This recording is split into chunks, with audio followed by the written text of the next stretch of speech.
Hey YouTube, welcome to the next part of Kingdom Death Monster. We're about to face down the Butcher. We just did a quick overview. I suppose luckily if you're YouTube watchers, you probably have just recently or could easily go back and be reminded of who all these people are, but we just went on a quick overview. Briscoe, our hero murderer, is going to try to carry us here. So a quick overview of the Butcher here.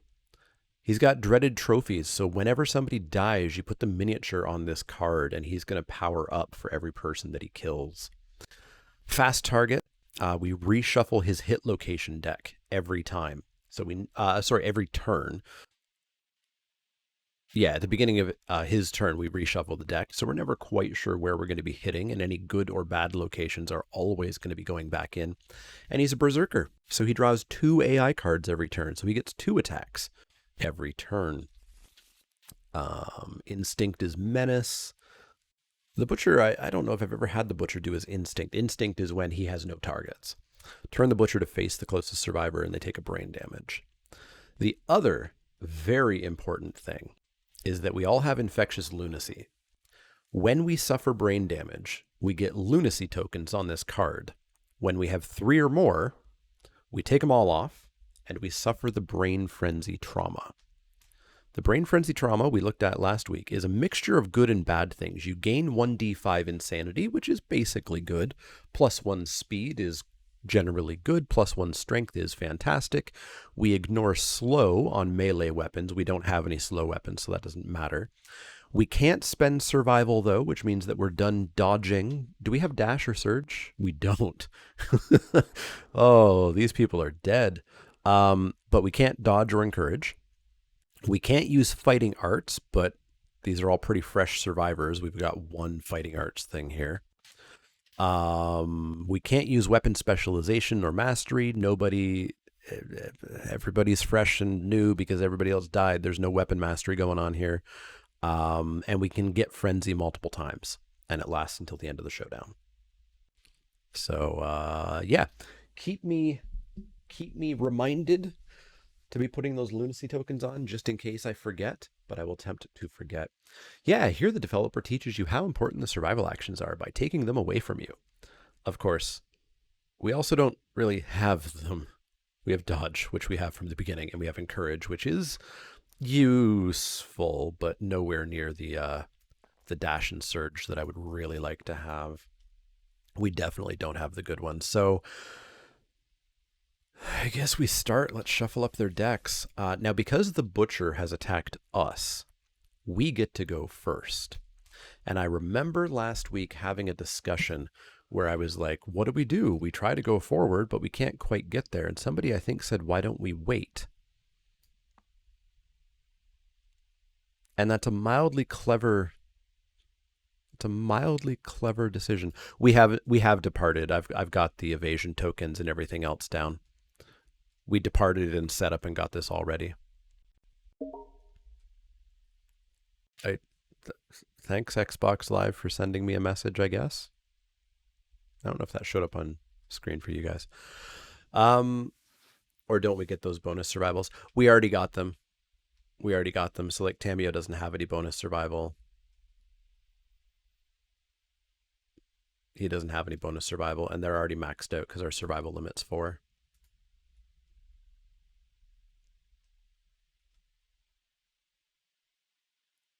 That's true. We also don't have to be grouped up on the bottom like this. We can be anywhere in the bottom row. I guess spreading out's not the worst. So we want Tamio, who is green, to definitely be in range because she's going to be hurling bone darts. But maybe if we like spread out a bit and see what happens. The Butcher does have a blind spot, same as the Lion. The 2 spots immediately behind it. That's true. Yeah, so I think that's what we'll do. We'll stay stillish. We just need Tamio to make sure that she's going to be in range. So he's probably going to move ideally this way, and her range is 6.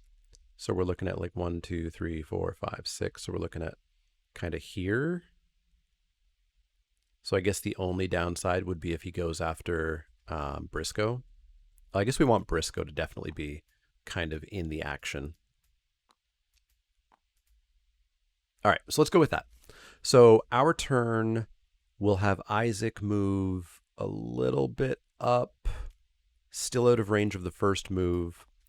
We'll have Tamio creep up so that she's in range for her darts. Maybe creep over. I want her middle-ish, but I also don't want her to be closest to the butcher. Yeah, let's maybe have her go here. Let's have Briscoe get up and ready to get into the action because he's going to be trying to stab. And then we'll have Laplace kind of head up here. All right, that's our turn. That's our turn. Let's move the monster controller over, and let's do the first AI of the butcher. Bite. Closest threat facing. So that would be Briscoe, who's in range. Bramp. He's going to bite Briscoe with a speed of 2 and an accuracy of 4 plus. 5, 6, 7. 7 to hit Briscoe here. 3 and a 5. He misses. He misses. It's all good. It's all good. Second AI card. Screaming. When screaming comes into play, all non-deaf survivors suffer brain damage per monster level. Boop, boop, boop, and boop, and lunacy, lunacy, lunacy, lunacy. At the start of the butcher's turn, everybody suffers a brain damage per monster level. Discard screaming if a survivor dies. So we're going to be hitting that frenzy for every single survivor in 2 turns. What hotkey am I adding to add the lunacy tokens? Copy paste. Copy paste works in this just like anywhere else. Hover over a die, Control C, Control V. Control V, look at all these dice. And you can group select. We could copy 2 dice, paste 2 dice. Super handy. Okay. Well, at least he didn't do much damage. Should have done Lion's Eye Circlet so you didn't attack earlier. Lion's Eye Circlet wouldn't have done anything because we technically shuffled this deck at the start of his turn. But it is something that we should keep in mind. Okay. Well, our turn. It's time for Briscoe to be the hero. Briscoe. Get into the blind spot. Stab this fool.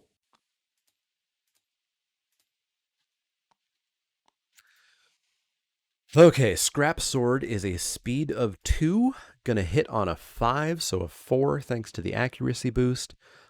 So speed of 2, hit on a 4. 2 hits. 2 hits. Yeah, we've got Headband as well to try to change the AI cards. So 2 hits. We're going to hit the Armored Pig Shoulder, which is super dense, but luckily the Scrap Sword is not frail, so it won't break. Oh, we got to remember perfect hit too. We didn't get a perfect hit, but we got to remember that we do have perfect hits. And the second hit location is the Cleaver, which is impervious, which means we can't wound it. Circlet is hit location. Headband is AI. So let's go for the Armored Pig Shoulder first. You'll notice as well, no critical wounds. Does he hit on a 9+? You mean perfect hit? I think that was somebody else. Yeah, there's one hit location that has a crit. The important thing there, although we don't have any, is if we had a Founding Stone and we threw a Founding Stone, the Founding Stone doesn't work if the location you hit doesn't have a critical wound effect. But luckily we don't have any of those. So let's go for the Armored Pig Shoulder. We're going to wound on a 4, crit on a 10. We crit, but again, there's no special crit thing. We just hit the pig shoulder. So there's a wound. So now we go for the Cleaver, which we can't actually do anything to. But the attacker's heart is frozen with dread. The attacker gains an insanity. Enjoy that insanity. So there's Briscoe's turn. He got 1 wound. It's not bad. It's not bad. Let's have Tamiyo move a little bit out of range. 1, 2, 3, 4, 5. She can still throw her bone darts at the butcher. That's going to be a speed of 1. And we're going to hit on a 7. We fail to hit. Good job, Tamiyo. Good job. Isaac, what have you got? A bone sword? Well, I guess bone sword is ready. Into the side. Bone sword him. Bone sword him good. We hit on a 6. 1 hit. 1 hit. We hit the Furious Breastplate. Luckily, no super dense location. A super dense location is any wound, right?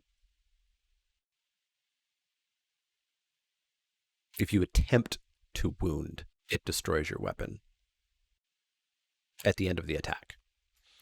So Furious Breastplate, +2 toughness to wound this location. So we wound on a 6, so we wound on an 8 here, which is rough. But let's see if we can wound on an 8. Oh, no dice. Lantern Explosion, if the roll to wound is a Lantern 10, it's not, so we just get rid of all of that.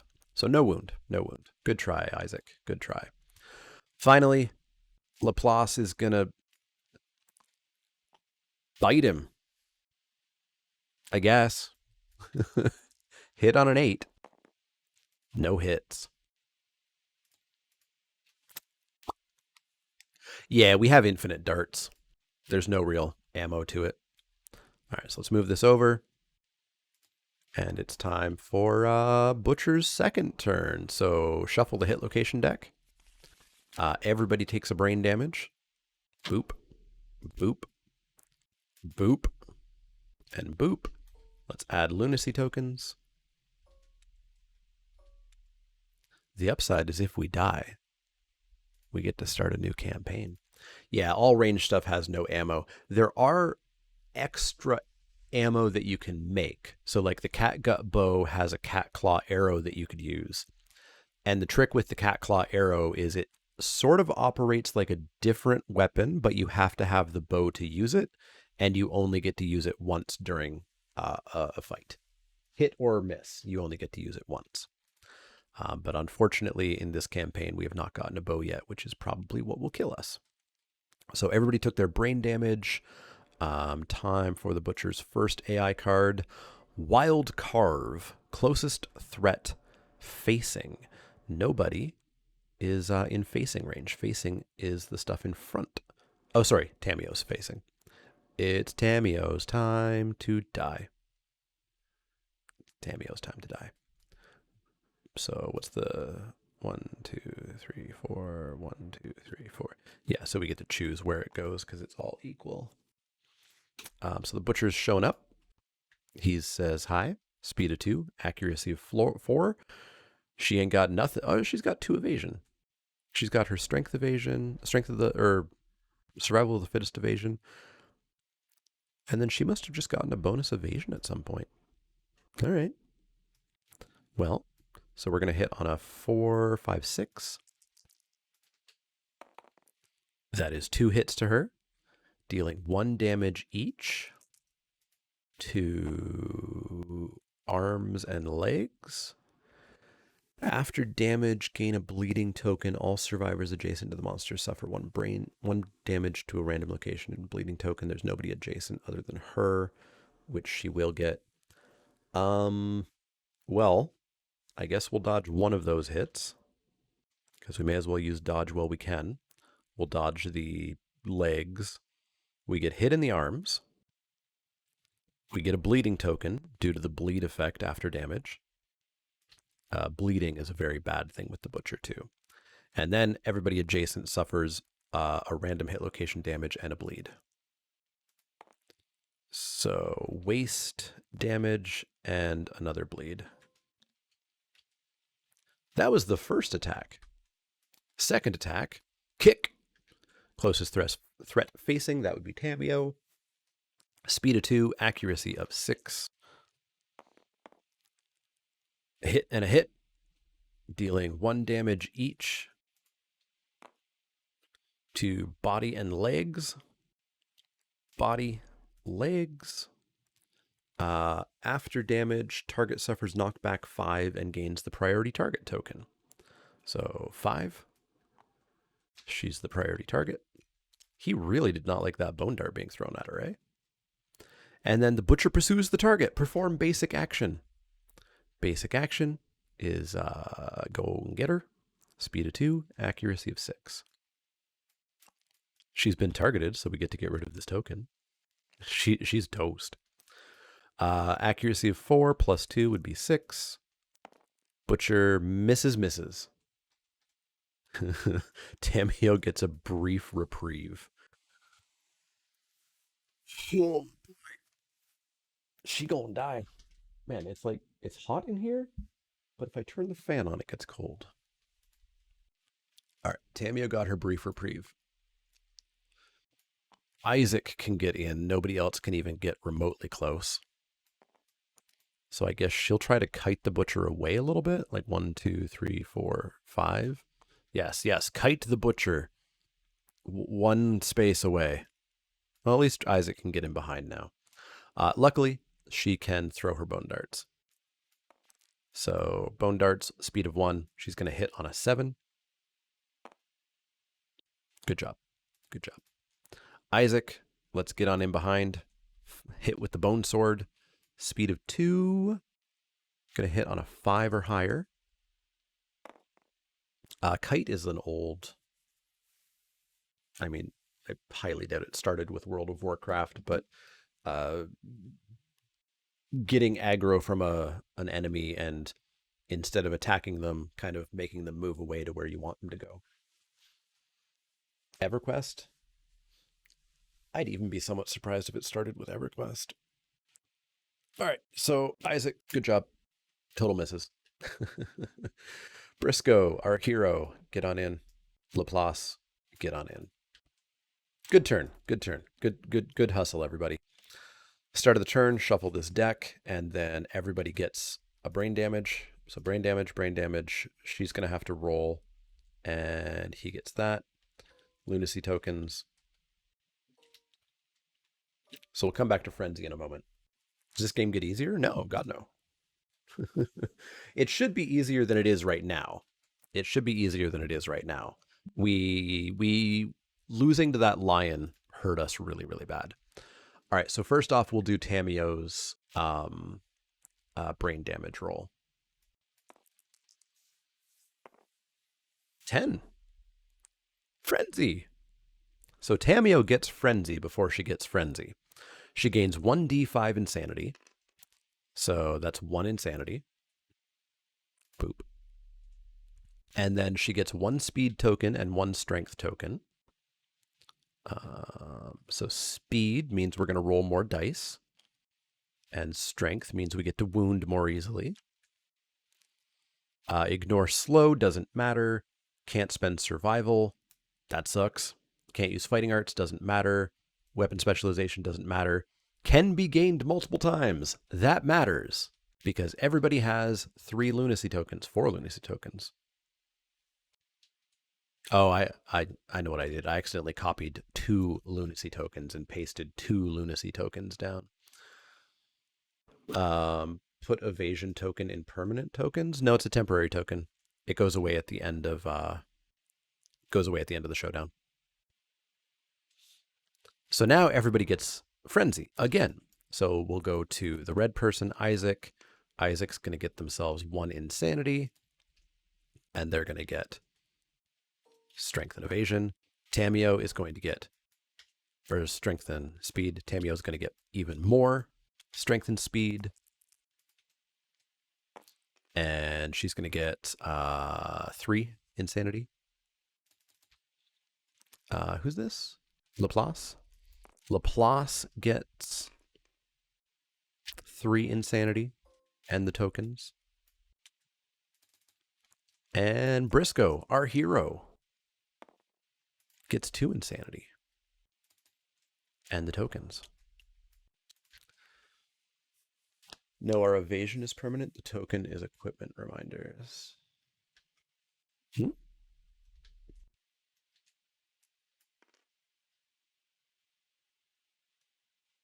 Oh, no, sorry. Our evasion is not permanent.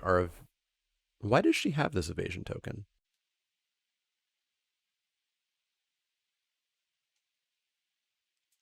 If you're doing mod 5, shouldn't a roll of 7 be 2? 5. Oh, yeah, sorry. It should be 2. So she should be 1 less. He should be 1 less. And she should be 1 less, I believe. She doesn't have monster grease, though. I don't know where she got this insanity from, or evasion from. Briscoe got a 2? Oh, yes. I'm totally distracted as to where she got this evasion token from. Did she and you forgot to take the token off? An event? There would have been no hunt events. There's no hunt for the butcher.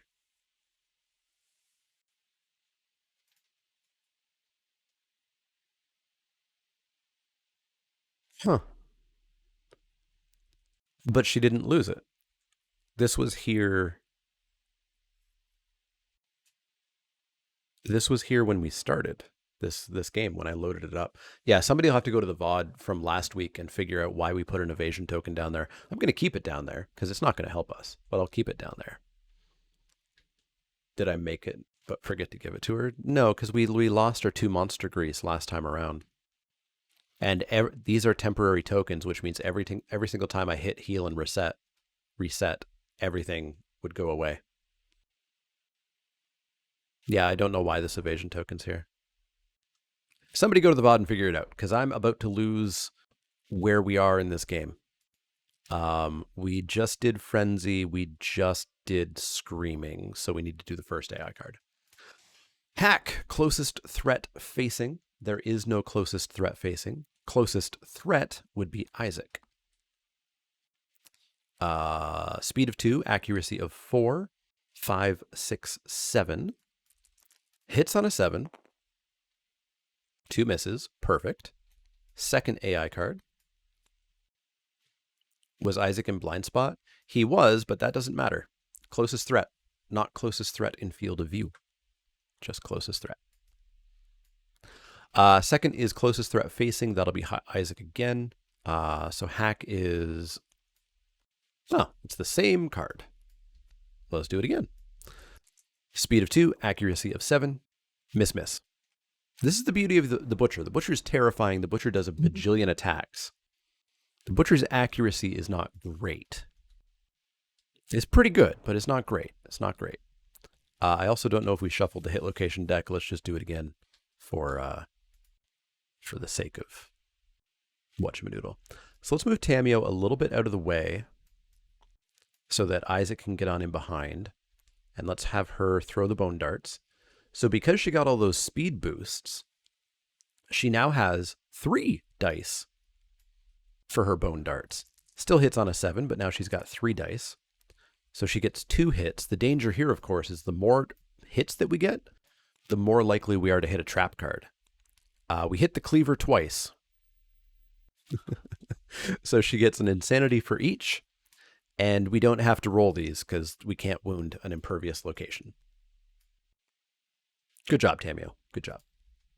Isaac, get on in. Can we get all the way in? 1, 2, 3, 4, 5. We can't get all the way in. Briscoe, you can't get on in behind, so that's fine. So Isaac pops into here, and Isaac is going to, 2 hits, because we hit on a 6, and we got a 6 and a lantern, I think. So Isaac's coming on in behind. Oh, that should have been 1 hit, because she was a 7. Yeah, I was looking up here. All right, we'll leave it. We'll leave it. Is Friendly mostly good for us from now on, since all the bad stuff has already happened and can't happen more? We can't dodge, which is a huge problem. Get battle going. Let's remember where we are. We're about to do Isaac's attack. It's mostly good because our survivors suck, because we have no fighting arts. Our only survival action is dodge. Losing that is very bad. And speed can be a problem. Like, if we end up hitting the Butcher 4 times, there's trap cards in that deck. Or I think there's 1 trap card, but it's going to be problematic. Oh, now that everyone has it once. Yeah, there's no real change. You just get another speed and another strength, which, again, means you're potentially going to draw those trap cards more often. But I'd really like to wound him a lot more before somebody dies, because people dying power him up a lot. A lot. Is this our person? Yeah, this is Orcish, as usual. Just doing the entire battle by himself. There we go. Orcish with the most skills, Rolling Rock Dave with the most assists. We've got 6 gold to everybody, a Paladin to Rolling Rock, and a Bomber to Orcish. Let's move on to the next battle. Pop yo units in. And we'll get back to that in a bit. All right. Isaac. Speed of 3 with the Bone Blade. Gonna hit on 5s, thanks to the blind spot. 1 hit. Well done. We hit the Furious Shoulder. Has a reflex. We'll get to that in a second. We wound on a 5. Ooh, a critical wound. However, there's no critical location, so we just do a normal wound. Reflex. The Butcher spins violently, smashing everything around it. Zone of Death. Every single square around it, which is just Isaac. All survivors suffer bash and knockback 5. So knockback 5 and bash knocks him down. I swapped Tamio's Grease to Isaac without removing her evasion token. She shouldn't have it. All right, let's get rid of that. Who did I swap it to? I swapped it to Isaac. Did I give him? I did give him the evasion token. Okay. All right. Good try, Isaac. Good try. Well, actually, no. Isaac wounded. Does nobody have weapon proficiency? He wounded, right? I'm pretty sure he wounded. So let's throw a token on there so I remember. All right. So that's Isaac done. Briscoe's going to just be able to come in on the side, as is Laplace. Let's have Briscoe come in first. He's going to attack with the Scrap Sword, which is going to be a speed of 3 and going to hit on a 5. Let's put that card away. Hit. 3 hits. The Furious Gut, the Furious Vambrasses, and the Furious Crown. So what do we got here? We got Reflex, Bash, which would cancel our attacks. So we're not doing that one first. We're doing that one last, probably. Failure. Butcher does basic action. That's not the worst. Wound, we knock the Butcher down. Failure, basic action. Okay, so we're going to do like Gut, Vambrace's Crown. And I guess we should do the one where maybe we knock him down first. So let's go for the Furious Gut. We wound on a 3. We wound on a 3 and crit on a 10. We wound the Furious Gut. Wound, knock the Butcher down. Everybody gets a courage. Whoop. Enjoy your courage. Enjoy your courage. Enjoy your courage. And hey, Briscoe becomes bold. Let's find out what happened with Briscoe. So, Hunt Phase. Briscoe is going to become prepared. And Briscoe also gets a permanent strength. This is Showdown Phase. Briscoe also gets a permanent strength. And also gets Stalwart, so he doesn't get knocked down by brain trauma and intimidate. Oh, that's pretty good. Permanent strength for Briscoe. Briscoe's going to be a wounding machine. And we get, what's that one called? Stalwart, I think? Yeah, Stalwart. So Briscoe is now Stalwart. So he's not going to get knocked down by brain trauma or intimidate. Dang. We have... Are you ready for me to jinx it? We have a chance. Second attack. Let's go for... So these reactions won't happen because he's knocked down. So let's go for the Furious Vambrasses. Wound on a 2, thanks to that bonus strength. Hey, look, he wounds. And then we go for the Furious Crown. Just roll better than a 1. Hey, look, we rolled better than a 1. Reflex doesn't happen. Yeah, this murderer is going to be the hero of this settlement.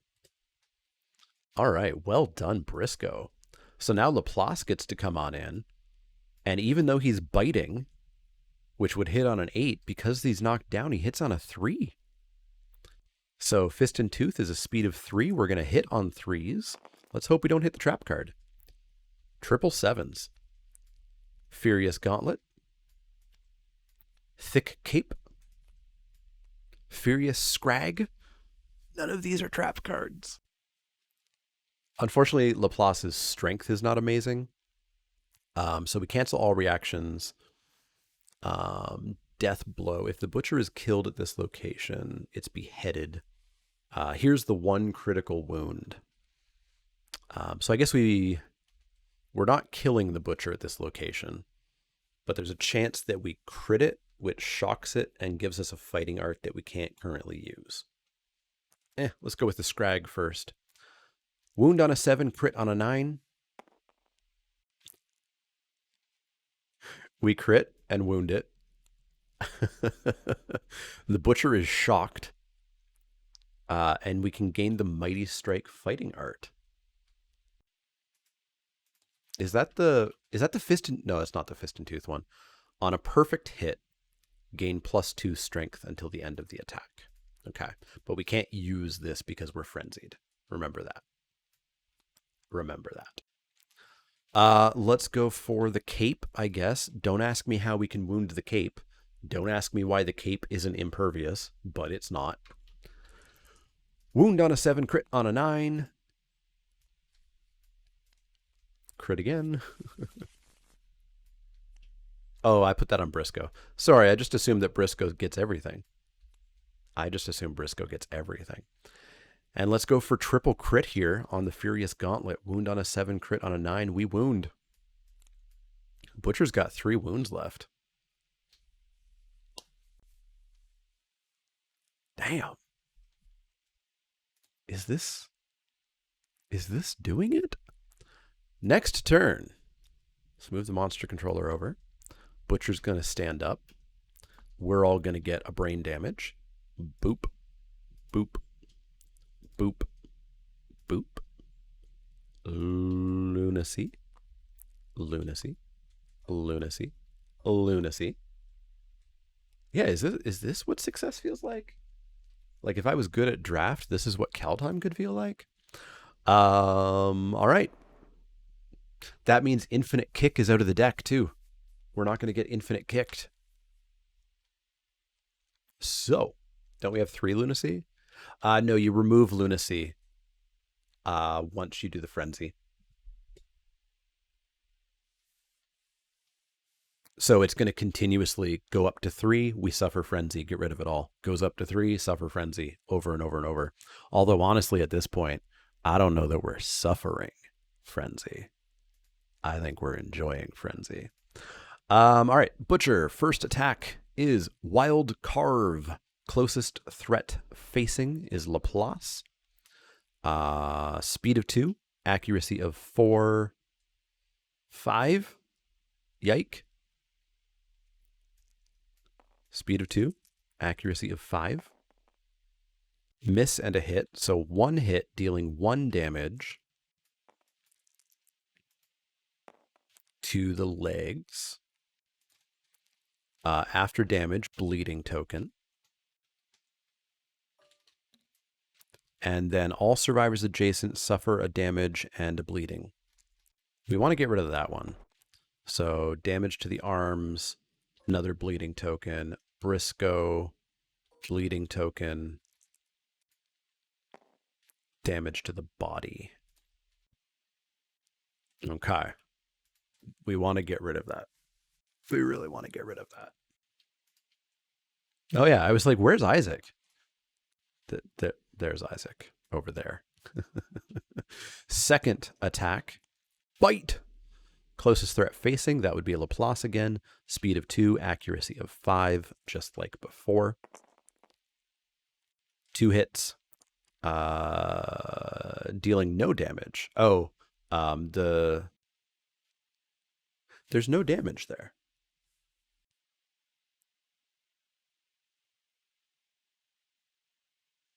So no damage happens, right? We just get the severe head injury.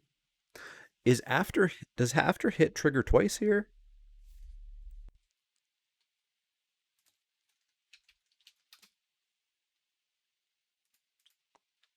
I know after damage doesn't. An attack trigger found on some monsters' AI attack profiles. If there are any successful hits before rolling hit location die, apply this trigger. Okay, so just once, just one. I think it's just once. If there are any successful hits in the attack,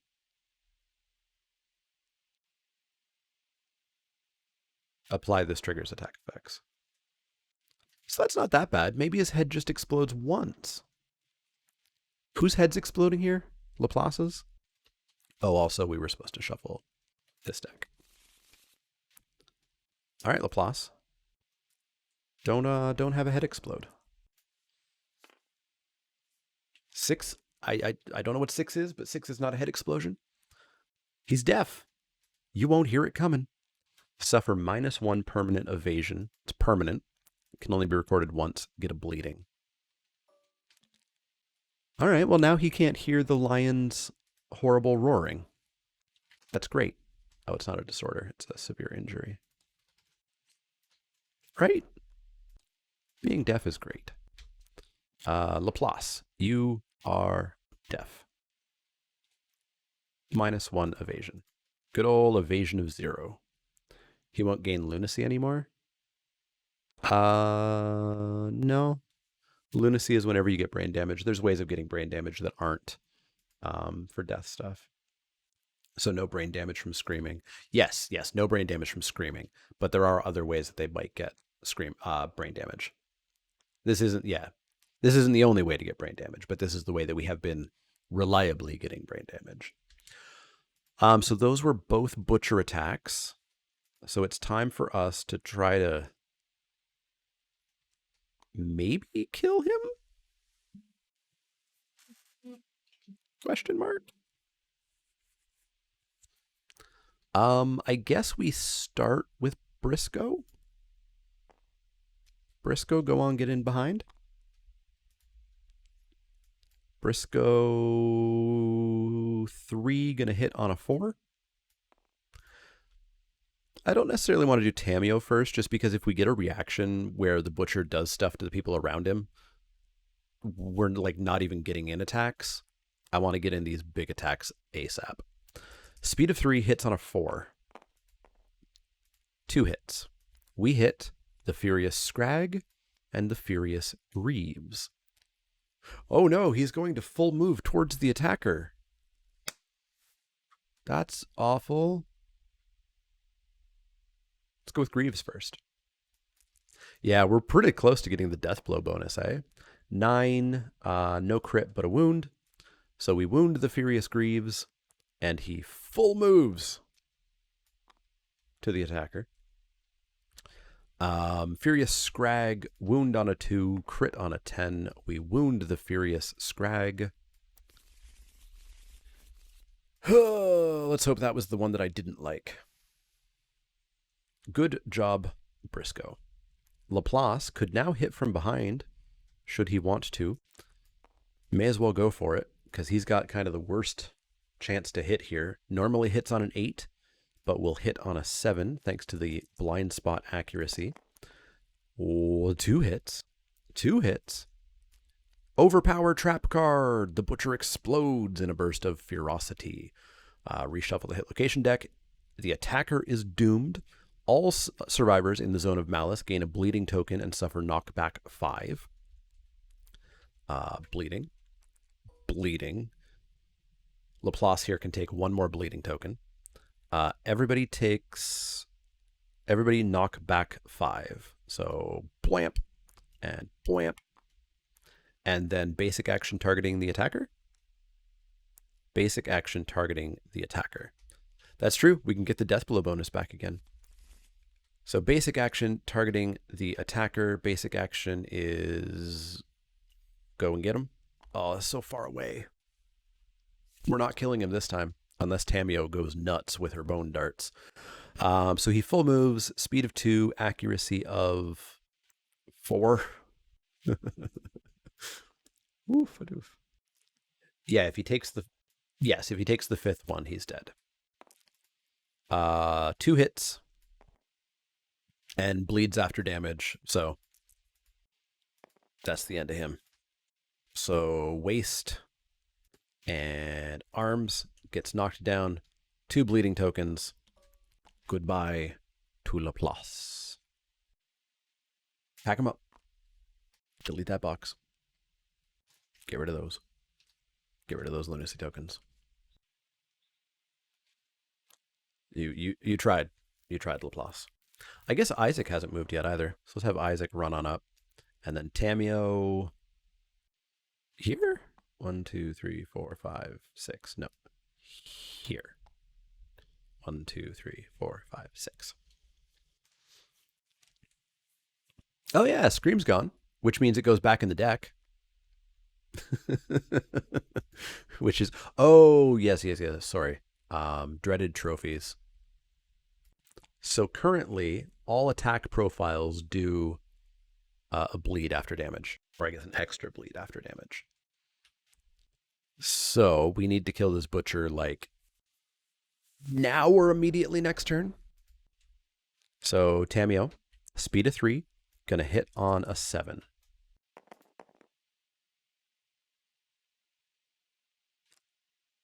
Next turn. Next turn. So no screaming, so that's good, except screaming will be back shortly, which actually I think is great, because we've got insanity. It's going to be kind of a free wound for us. So it's actually great. So shuffle this deck. So first Butcher AI card is Bite.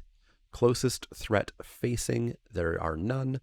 Closest threat, 1, 2, 3, 4. 1, 2, 3, 4, 5. Closest threat would be Isaac. Isaac, get bit. So speed of 2, accuracy of 4, 5, 6, 7. It's pretty low accuracy. We've got a chance to not get bit. We get bit once, which is a head injury and a bleeding, thanks to the bonus there. So bleeding, random head injury, no head explosion. Head explosion. Goodbye, Isaac. Goodbye, Isaac. Let's pull up another mini on here. So now +1 movement and +1 speed. I can reroll that? Sure can't. Wait, reroll that. How can I reroll that? I couldn't dodge because I've got Frenzy. Oh, I do have that. Has he already used that on Intimacy? He does have a free reroll. Let's rewind time here briefly. Very briefly.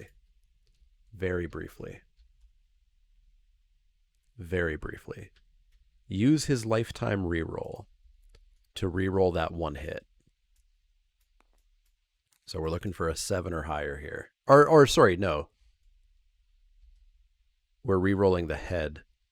Let's rewind time even further and reroll that hit. Because we can do that, right? It's any die roll, any single roll. Let's reroll that hit. Because we've got, what, a 30% chance? 8, 9, 10. We've got, 1, 2, 3, 4, 5, 6. We've got a 60% chance of just not getting hit. Versus a 40% chance of dying if we get hit. 40 to get hit, 60 to miss. It's 40 to both. Let's go with the hit, because if we succeed here, nothing bad happens. So reroll here. We don't get hit. We didn't get hit. We used his lifetime reroll. It's going to be tricky for us to repopulate. But he didn't die. Where did his token go? Should have reappeared here when I brought that box back. What token were we using for him? We were using Alistair. Isaac lives. Isaac was what? Isaac was here because he died in front of the butcher. That's true. We also can't repopulate if he's just dead. So no hits, no head injury, no bleeding. So second AI card, I guess unfortunately we don't know. There's a 50-50 chance whether it's going to be screaming or not. But we really want it to be screaming. No bleeding token either. He got the bleeding token from that? Yeah, I did give him the bleeding token from that, didn't I? Also remove the speed and the move. Oh, yes. Good call, because he only has one now. I did, okay. All right, so the second AI card, we want this to be screaming. Ugh. Hey, Isaac, you're going to get bit again. You ready to try to dodge death? Hits on a 7. One hit. One hit. Allie, thanks for that host. One hit, so hey, look at this. He gets a bleeding, and he rolls on the head injury table. We got deja vu happening here. Head explosion. Can I kill him now? Is he dead now? Explosion. All right. So let me redo everything that we just undid here. +1 move, +1 speed. Isaac is dead. It was so horrifying that everybody loses a survival. Not that we were using that. This person's dead, but whatever. I ticked it down. Or no, sorry. This person was dead. I think I ticked down. Doesn't matter. That'll all reset. Reroll from somebody else. I guess Tamio and Briscoe have one, but I think we're just going to let Isaac die. It was blatantly obvious that he was fated to have a head explosion. It happened twice. All right. So, time for us to attack. Briscoe is in range, but we'll do Tamio first because there's no zone of death awfulness that's going to happen here. So Tamio, speed of 3. She's going to hit with a 7 with the bone darts. One hit. Tamio hits the trap card. Zone of Malice, nobody's in it. So basic action targeting the attacker, which is exactly what I didn't want because I don't think Briscoe's going to be able to get to him now. So boop. Speed of 2, accuracy of 5. One hit, dealing 1 damage and 2 bleeding. Oh yeah, speed of 3, sorry. 2 hits, dealing 1 damage and a bleeding to 1 damage, 2 bleeding. Is she dead? She's dead. She's going to get 4 bleeding here. This is the Butcher experience. Everything goes so well until it doesn't. Yup. So Tamio dies because she gets 2 bleeding from this hit and 2 bleeding from this hit. So rip her. Pack her up. Delete her box. She has her reroll.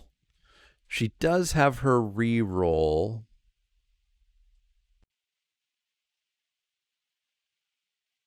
She does have her reroll. She's still going to take at least a hit. But yeah, if she's going to die anyways. Let's bring her back. Why is it not packing up their minis?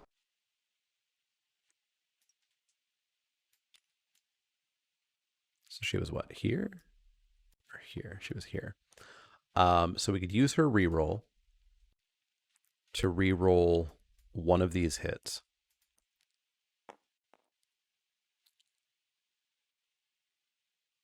She only gets hit once. She only gets hit once. 2 bleeding and a damage to the waist. Boop. Bleeding, bleeding. Tamio lives. Reroll the head one. Huh?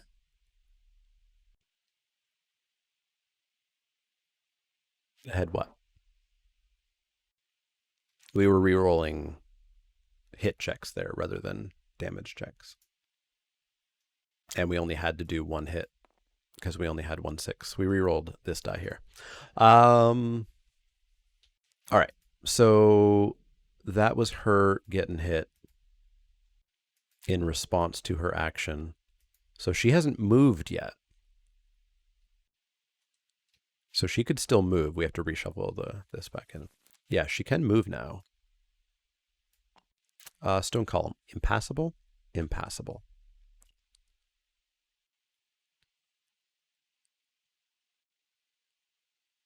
Let's have her come down here. We're going to go hide in this corner.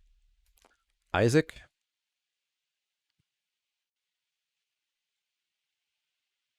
Draw the butcher's ire. Draw the butcher's ire. All right. That's the end of that turn. Isn't he dead? Sorry, not Isaac. Briscoe. Briscoe is our murderer hero. All right. Next turn.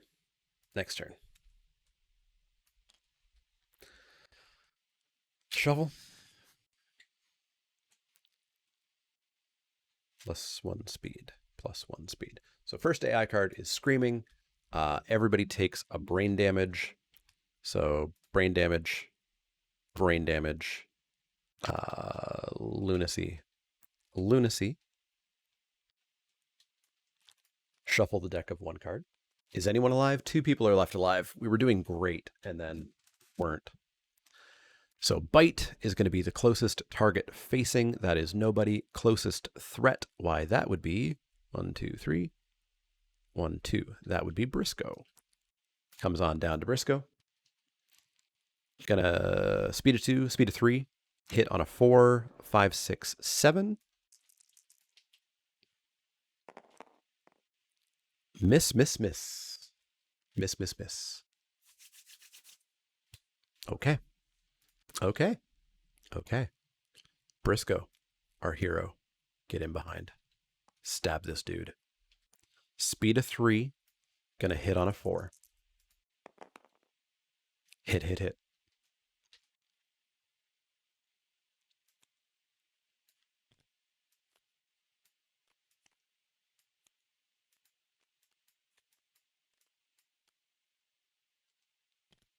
No trap. Trap card. We drew the trap card. Zone of Malice. Bleeding and knockback 5. Bleeding. Knockback 5.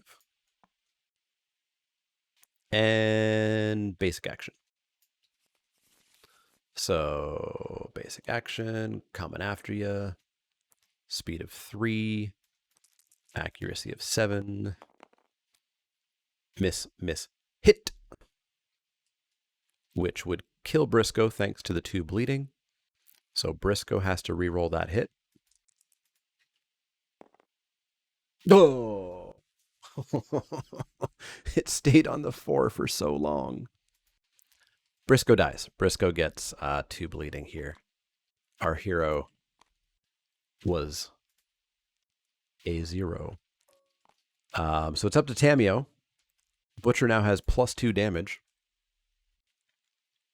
1, 2, 3, 4, 5, 6. Tamio can throw the bone darts here. I swear, if Tamio lives.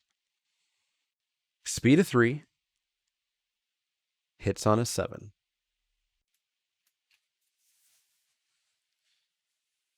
She gets 2 hits and 2 wounds. We kill the butcher.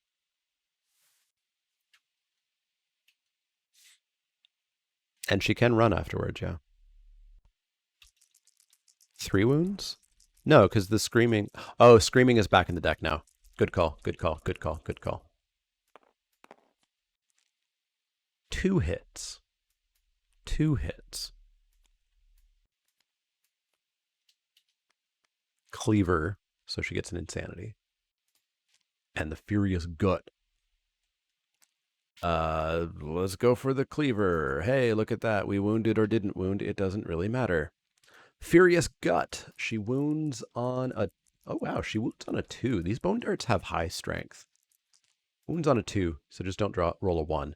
So we wound the butcher. He gets knocked down. She gains a courage. Oops, that's an understanding. She gains a courage, so she's going to be bold. We get a wound. Who knows what it was? Let's see what happens with bold. She gets stalwart and 3 survival and 3 insanity. That's not that useful.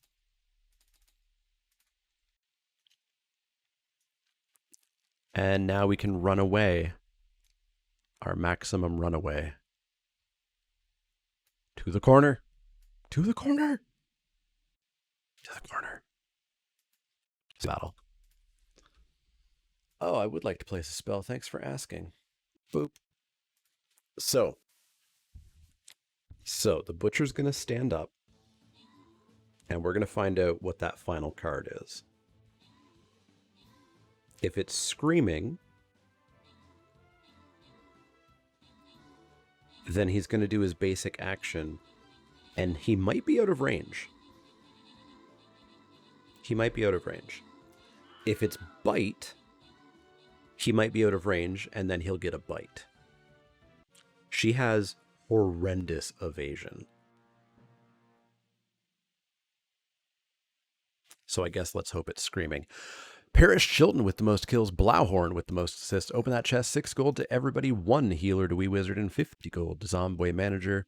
Let's head on towards that skin chest. Give me my gold.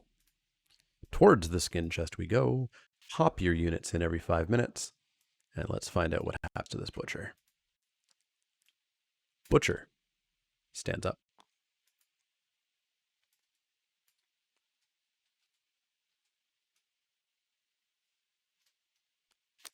Bite. Closest threat facing, nobody. Closest threat, why that would be Tamio. He goes 1, 2, 3, 4, 5, 6. And that's it. Second AI card. Hey, look, it's Bite again. Okay, so speed of 3, accuracy of 5. If he hits, she bleeds, which kills her. So we need 3 4s and below. 3 4s and below. I don't think it's 50-50. I think it's 60-40. She cannot use survival because she has frenzy. Frenzy means that we can't spend survival, which is a pain. Actually, does it also say we can't gain survival? Not that it's going to be in any way useful. No, we just can't spend survival.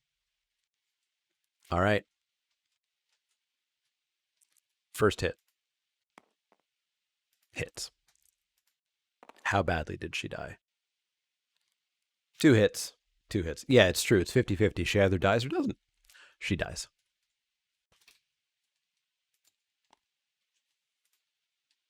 That was going so well for a little bit there.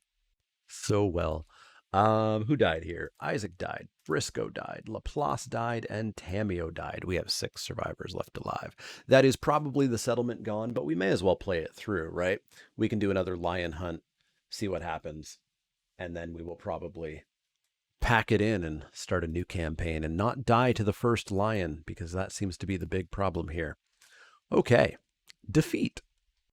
The butcher rampages through the settlement. Everyone escapes into the darkness until it leaves, but all resources in the settlement's storage are lost. repairing the destruction. That's brutal. Super brutal. All right. So that brings us to the settlement phase. Survivors return. Nope. Gain endeavors. Yes. We get 8 endeavors. We probably should just restart, but like, this is the thing.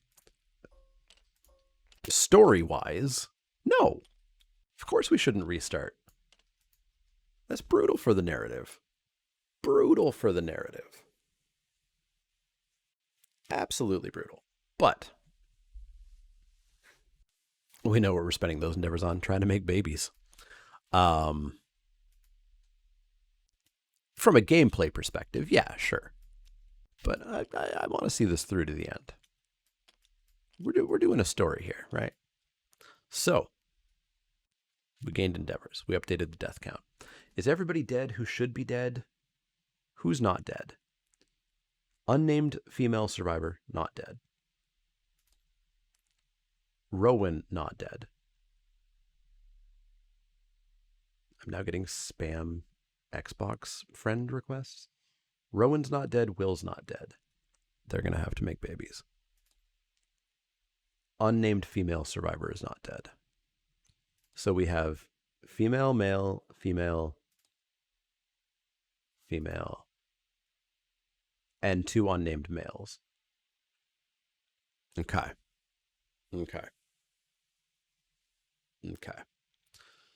Check milestones. We're not at 15 population, and we don't have 5 innovations. We can't innovate. All we can do is augury to attempt to make babies. We will avoid having Will and Rowan make babies. So let's do augury. The person doing augury, give me a male survivor name. We have Hands of Heat this year, right? Oh, shoot. Sorry. Never mind. We haven't done some important things yet. We didn't update the timeline. So yeah, we've got Hands of Heat about to happen. We also didn't do our story. So our story for the year is murder. The Elder Council. The elders of the settlement gather to reminisce over their hard-won scars. Count the total number of hunt XP among all survivors. I assume that would be living survivors. Add the bonuses and consult the table. I'm going to say 0. 0 plus 0 plus 0 plus 0 plus 0 plus 0.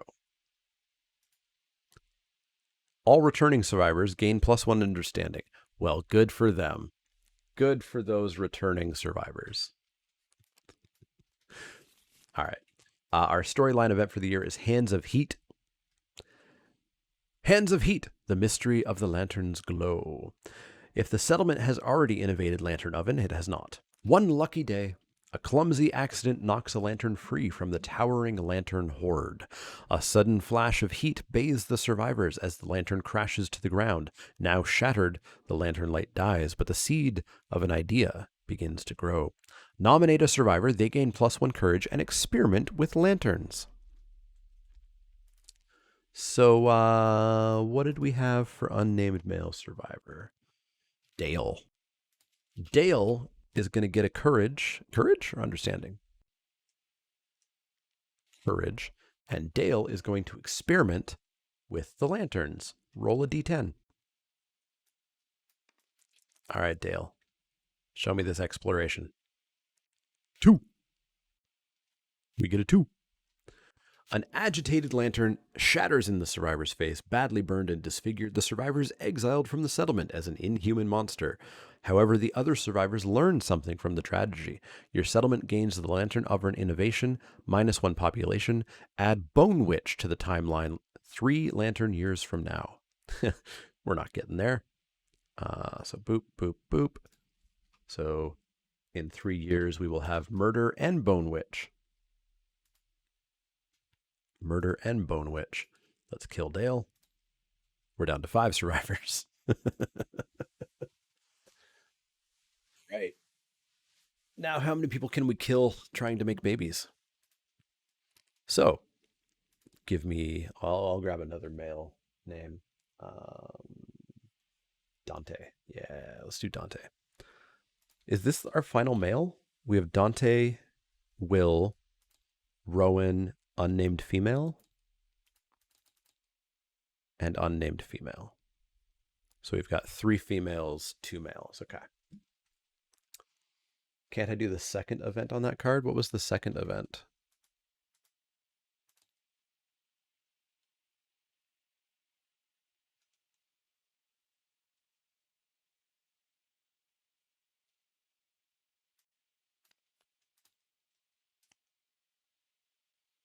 Oh, Lantern Oven. Right, we get the Lantern Oven.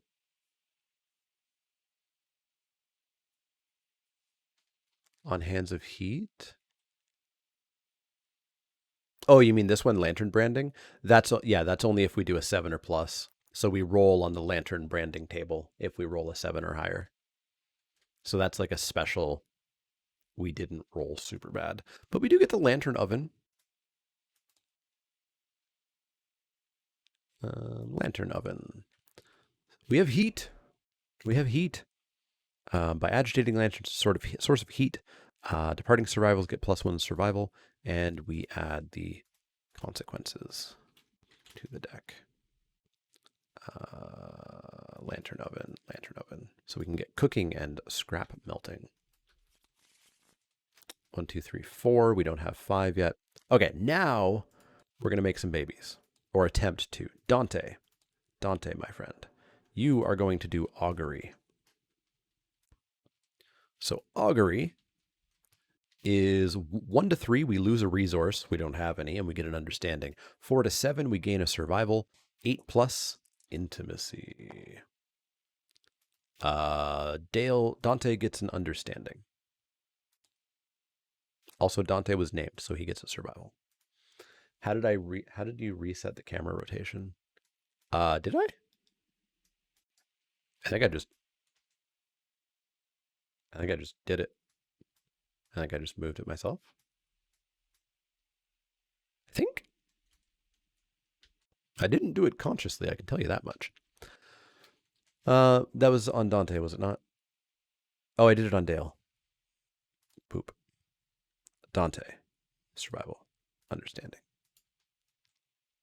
Yeah, no, that was probably just me being very precise with my mouse movements. All right. We deleted our next one. Dante, roll again. Dante gets another understanding. Do it again. 5. Dante gets a survival. I don't think we're going to make any babies. Nope, that's Dale. I need to spawn this so that it's an actual sheet. There we go. Oh, he's going to understand everything. Do it again.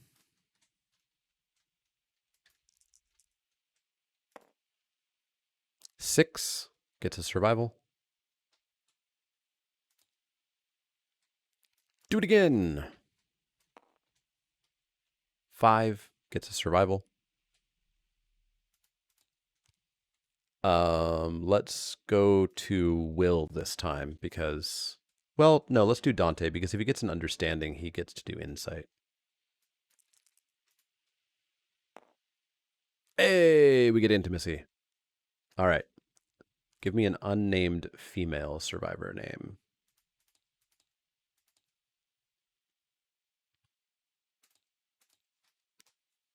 It is not going to be Will and Rowan. Grace. All right. Dante and Grace. They're going to make a baby. They're going to try to make a baby. I don't know if it's going to work. Because we have survival of the fittest, we have to roll 2 dice and we have to take the worst die. 3 and a 7. So 3 would be the mother dies in childbirth. But the father would get a disorder and insanity and we'd get a new baby. So we could re-roll that to not lose the mother. 20% chance, or sorry, 10% chance that they both die. So we will re-roll. So let's use Grace's reroll. Reroll this 3. Oh, right. I always forget. The mother and the child die. 2 7s. The settlement gains a population. The male and female survivors share a deep bond and gain plus 10 survival each. But of course, we have a survival limit of 4. So Grace gets 4. Dante gets 4. Dante's already at 4. And we get a new baby. We'll make that one female. Evasion, strength. There we go. All right. We're up to 6 survivors. We're still dead because we still don't have gear. But, you know, we don't have a bed. We have language, ammonia, symposium, and lantern oven. All right. Let's do it again. Dante. Delete an endeavor token. Dante gains a survival. He's already maxed out. Dante, last endeavor for the thing. Gets a survival. Plus understanding for the baby. Oh, from Graves, right? Yeah, Graves. Baby also has understanding. All right. So we have 6 survivors left. And that was our very exciting baby making attempts.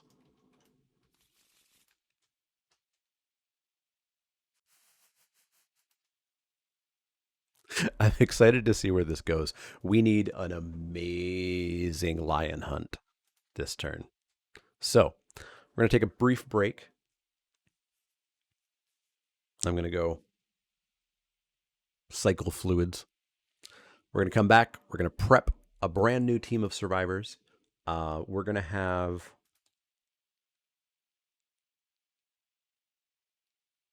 You know what? We're going to go out fighting. We're going to have Will and Rowan head out. Let's get them spawned here. So we're going to have Rowan head out, who is has post-traumatic stress, remember? And tough. I did not use Dale's reroll. No, I did not use Dale's reroll. I guess I could have had Dale do his reroll on his thingy. I always forget about rerolls. Make sure I give Rowan the bone darts.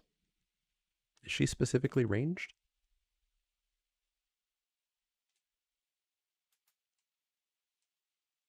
So that's Rowan. We're going to have Will head out.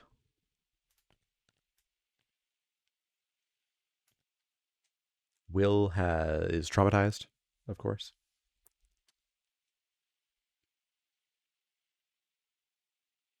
Right, give him the bone darts because if he gets knocked down, he gets knocked down when he's beside. Good call, good call, good call. PTSD is not a permanent trams. I believe it's only once.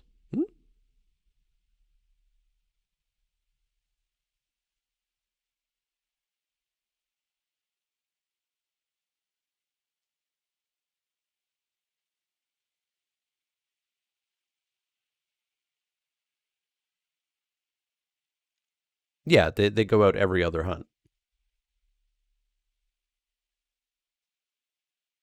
Since she didn't go out on the last hunt, she doesn't recover? Doesn't recover from what? Oh, I guess she's never gone out on a... Well, no, she's never gone out on a hunt. Skipping hunts recover her. And she didn't go out on the last hunt, right? She was also born with PTSD.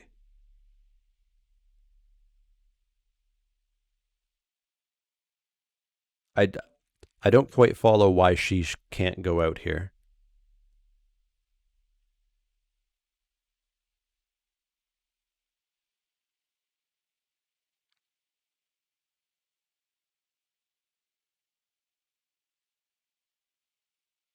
Was she born the year the butcher came? Yeah, she can't go next time. Oh, you're confused if you can recover from this disorder. It's not a permanent trauma. It's a permanent trauma. This is something she always has. It just it translates to she can go out every other hunt. Oh, recover in the sense that you can completely remove the disorder. There are ways to do that, but you have to have like innovations that have like medical stuff to get rid of disorders. But yeah, this stays around forever. It just means that she goes out and then she can't go out the next hunt. But then she can go out the next hunt. So she just has to skip every other. It's removed after skipping a hunt. Huh. Interesting. So that must mean that in the glossary, the word recover is very specifically defined. Welcome to Kingdom Death Monster, where the rules aren't always as clear as they should be.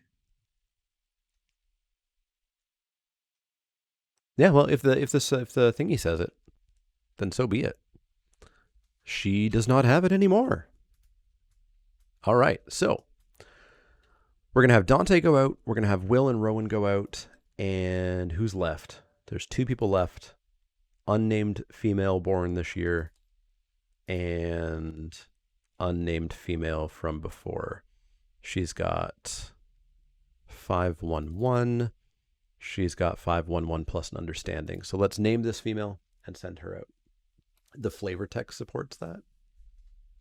Fair. Unnamed female survivor. Shoot me a name.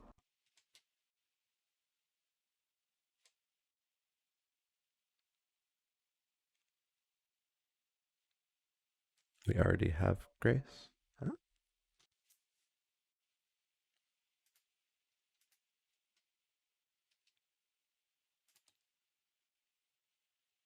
Oh yeah, I guess Grace is basically the same, although she has used her reroll. I saw Dawn first. Let's go with Dawn. Enjoy your survival for being named. So let's spawn her. All right. So now. Oh yeah, if we keep doing DA names, I'm going to be very confused. All right, so I'm just going to quickly heal these up. When we come back, we will sort out the gear situation. We'll get them ready to depart. We'll send them out to hunt a white lion and attempt to keep this settlement alive, by which I mean see how this settlement horribly dies. Be back shortly. Hey, YouTube. You haven't missed much. I just forgot to hit record. We're just about to depart. So evasion token for Monster Grease, evasion token for the Rawhide Vest bonus. We're already at max survival. Lantern Oven didn't add survival, right? It did not. Maybe we should actually move this Dried Arcanthus over. No, everybody's going to max out their survival more or less anyways. We may as well try to keep a sword hero alive. So no other bonuses there. Skullhelm, cool. Monster Grease evasion. Rawhide Vest evasion. Survival. And there we go. There we go. So it's going to be pretty bad. Let's go hunt a lion. Let's go hunt a lion. So because we're probably dead, I'm probably going to take some risks if we get any like interesting risky decisions during this hunt. But let's begin the hunt. We go to the first one, which is Lion in Heat. The darkness is filled with unearthly screeching and yowling. Huddled together, the survivors close their eyes but cannot sleep. All survivors suffer 1 brain event damage. Brain damage. Brain damage. Brain damage. Look at all these sane survivors. Look at all these sane survivors. Chat doesn't appear to be showing up on stream. I would bet that that is a Twitch issue because the chat box is very much there. Was it before?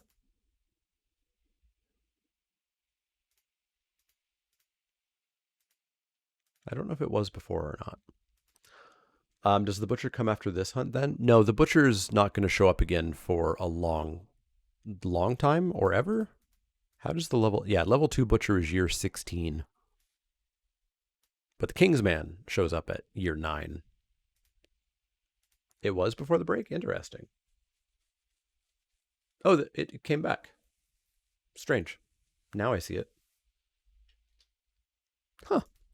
Must have been a Twitch thing. Okay, so we did that. On to the next one. Sea of Golden Grass. Fields of golden grass lay ahead. The event revealer, which would be green because I go left to right, may choose to avoid the plains and roll twice on the hunt event table before moving on the hunt board.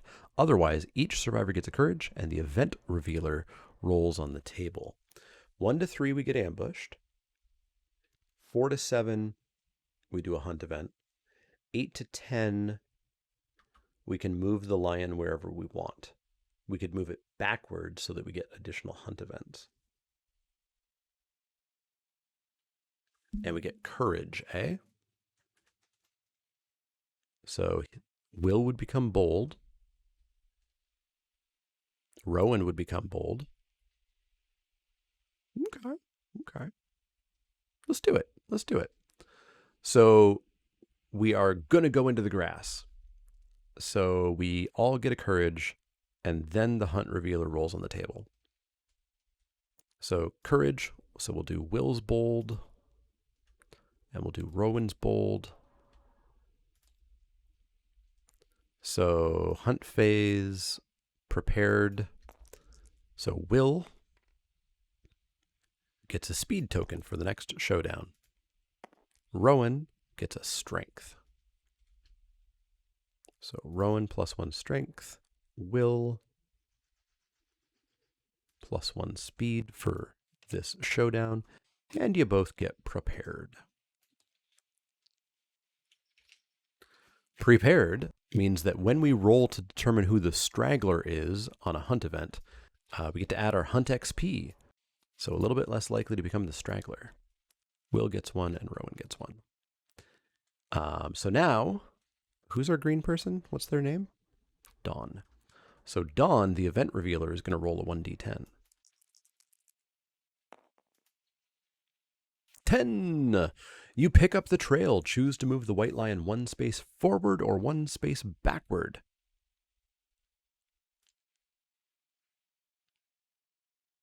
I want more hunt events. So we're going to move the lion backwards. Next hunt event is just a random one. So the hunt event is 37.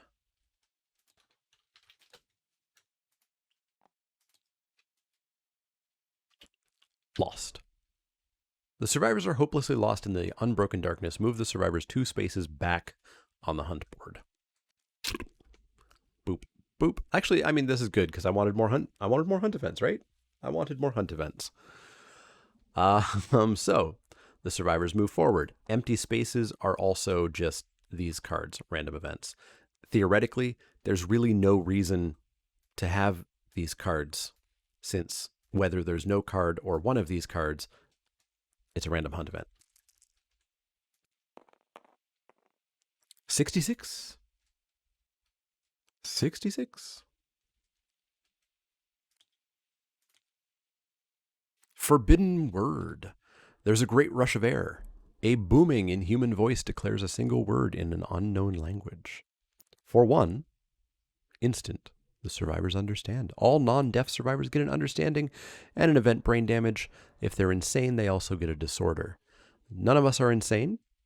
All of us have taken light brain damage, and since it's event damage, we don't get seriously injured, so we don't have to roll on the table. So we all just get an understanding. That's handy. Which gives Dante some insight. Wait, Dante died? Dale died. Why are you confusing me? Dale died. Dale died, not Dante. Or Dawn. Or any of the others does. So Dante's insight gets 3 survival, 3 insanity, and the explore ability. So 3 insanity. Survival's already done. And gets explore.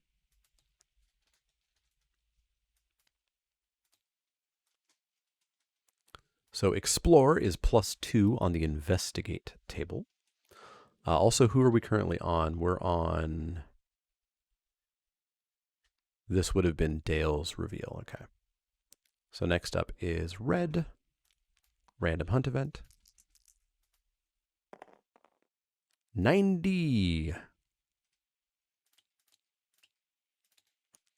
Light on the horizon. The survivors hear a screeching howl followed by a crash. They see an explosion of multicolored lights on the horizon. The unnatural light illuminates the survivors' way. If at least one survivor is sane, we're all sane, they follow the light. You may roll the next result on the hunt event table. Regardless of what the survivors do, the light reaches the settlement. Add the lights in the sky settlement event to next year.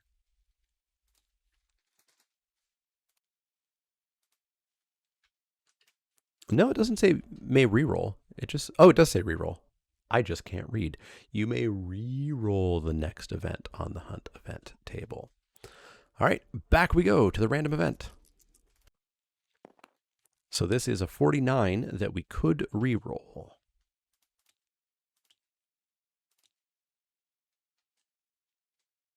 Pus fields. The landscape is dotted with large swelling mounds oozing pus. The smallest jostle threatens to explode them. We can carefully tread or rush through. Carefully tread, we roll again. Rush through, everybody does a 1d10. 7 or less, they detonate and suffer 2 event damage and become stinky.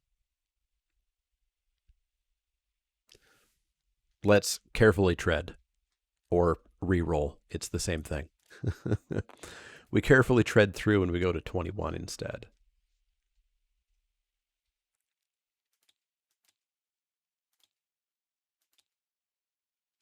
Drawings.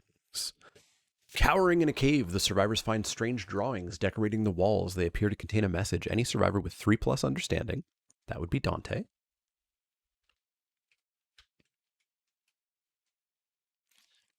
may try to decipher the drawings by rolling 1d10.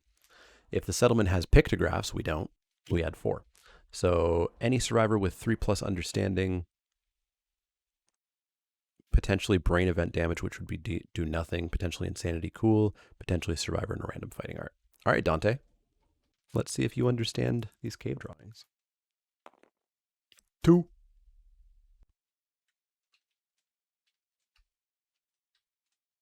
Your nose begins to bleed. Suffer monster level brain event damage. We've already got light brain damage. Or sorry, we've got insanity, so we actually have to suffer that. Didn't understand those drawings, apparently. All right, now we head on into the lion. Let's clean up that hunt phase. And let's hunt a monster that we know we can definitely easily kill. Something is blocking the showdown setup. Oh, oops. We still have these. There we go. Does he have +2 to investigate? That wasn't an investigate table. There are tables that very specifically say investigate, and that one did not, I don't think. We can recheck, but I don't think it did. Yeah, it doesn't say investigate. So you can see, yeah, so some of them say the word investigate in the blue, but this one did not. So let's go back to the white lion, although I'm well versed in what this page says. Okay. Where are my, oh, I don't have survivors for these people. Let me get rid of this. All right, so red, green, blue, and white. All right, and where do we set up? We set up in front, right? So we're here, here, here, here. And then I want to set my grass up the way that I usually do. Let's put ranged character in there. And who's our scrap sword? Dante? Let's do Rowan here. Let's do this over here. Let's do you here and you here. Boop, boop, boop, boop, boop. 1, 2, 3, 4. Cool. It's fitting that Will and Rowan are red and blue. Hey, yeah, that works. Yeah, it should be the other way around, right? Will is blue and Rowan's red. All right, giant stone face, 5 spaces away from all board edges. I guess we could actually have our ranged person start up on there, right? Because then we get the +2 range and accuracy. And this does count as a ranged weapon, yeah. So let's do stone face here and put Will on top of the stone face. So he's going to get +2 to his range and +2 to his accuracy by being on top of the stone face. And then we get a survivor corpse. 6 spaces from all other terrain. And this one's handy, right? Roll a d10. At worst, an insanity, 2 insanity and a basic resource, 3 insanity and a skull. So that's nothing but upside. So we would like to go and get that at some point. Boy, this has to be really far away, eh?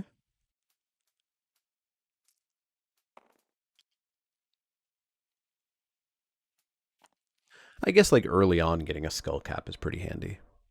1, 2, 3, 4, 5, 6. Yeah, the placement makes it go really far away. Let's go with that. Let's go with that. All right, shuffle, shuffle. Monster controller. Time to go. Let's murder a lion. Y'all ready to murder a lion? Let's murder a lion. Lion's first attack. Enraged. Grasp. Closest knockdown survivor in range. Nope. Closest survivor in range.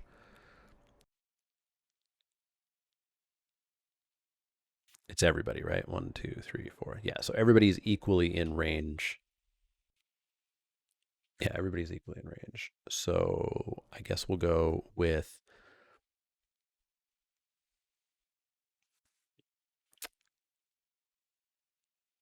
Dawn is sword. Dawn is sword, Dante is sword. So we'll send him after the sword people. Let's have him go after who's got the highest evasion. They're both pretty equal.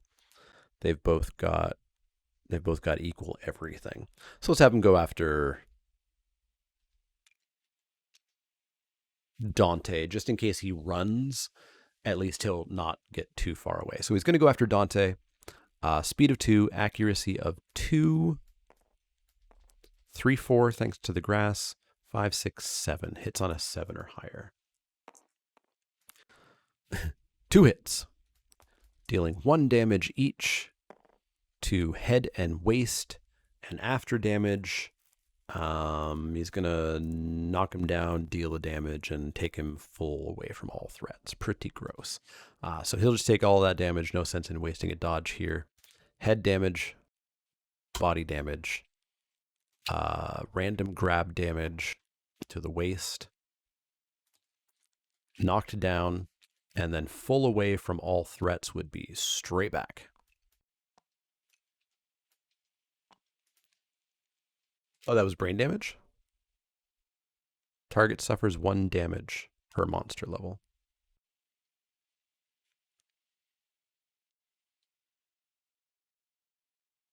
No, I don't think it's brain damage. Oh, you mean the die roll? The die roll's always head. These are always hit locations. I removed brain armor. Oh, I get it. I get it. Boop. Gotcha. So full move away with Dante. All right. That's a pain. So, Will, 1, 2, 3. 1, 2, 3, 4, 5, 6, 7, 8, 9. 1 square away from Will being able to bone dart him. Will, use your cat's eye circlet to look at the 3 hit locations. Coming up, scapular deltoid, trap card, beast's maw. Let's put the trap card on the bottom. Any chance of knockdown? Nope. So let's go like so, and like so. Do we have a founding stone? No, we threw all of our founding stones away a long time ago. Okay, so will also encourage him to stand up. That's how encourage works, right? Yeah, spend a survival, stand him up. Okay, Dante. Maybe he can tank the lion. Let's see if Don... We should probably get back into the grass. He's going to stab the lion in the face and then run away to the grass. That's what he's going to do. So, Scrap Sword hits on a 5. 2 hits. Don't fail the one that makes him run.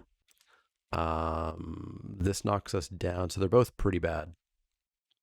They're both going to cancel our hits. Oh no! If we roll less than a 4, this one wouldn't cancel its hit. So let's go with the Beast's Maw first. Wounds on a 4, crits on a 10. So we wound the Maw. And now let's go for the Scapular Deltoid. Wound. All right.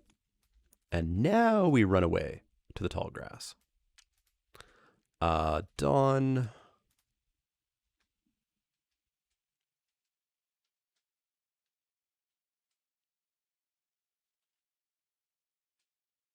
I think we're all just going to hang out. Rowan will move up 1. Otherwise, we're just hanging out. Next turn. Use the headband. Oh, yeah, Dawn. We could have Dawn use the headband. Dawn, use your headband. So we get to look at the top 2 and flip them back. I don't want to deal with Terrifying Roar. I hate Terrifying Roar. So let's go with Bat Around. So, Lion's turn. Bat Around, closest threat facing in range. Why, hey, look, that would be Dante. Bloop. Speed of 2, accuracy of 5, 6, 7, 8, 9, 10. Got to crit to hit him here. If it's double crits, I'm going to be angry. Hey, double skulls. Miss and a miss. Perfect. Miss and a miss. Dante. Oh, you can't get out of the grass. That's annoying. Can't get out of the grass and get around.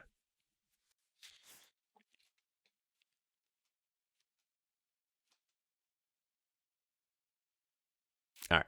You're not gonna get around, but you're gonna attack from the side. So let's attack the lion. Speed of 2, hits on a 5. That is 2 hits, which is going to be the trap card. We knew the trap card was coming, and that's fine. So basic action. I guess we should have hit from the front, but it's fine. It's fine. Speed of 2, accuracy of 2, 3, 4, 5. Miss a singular hit, dealing 1 damage to the waist. Oh, totally fine. Totally fine.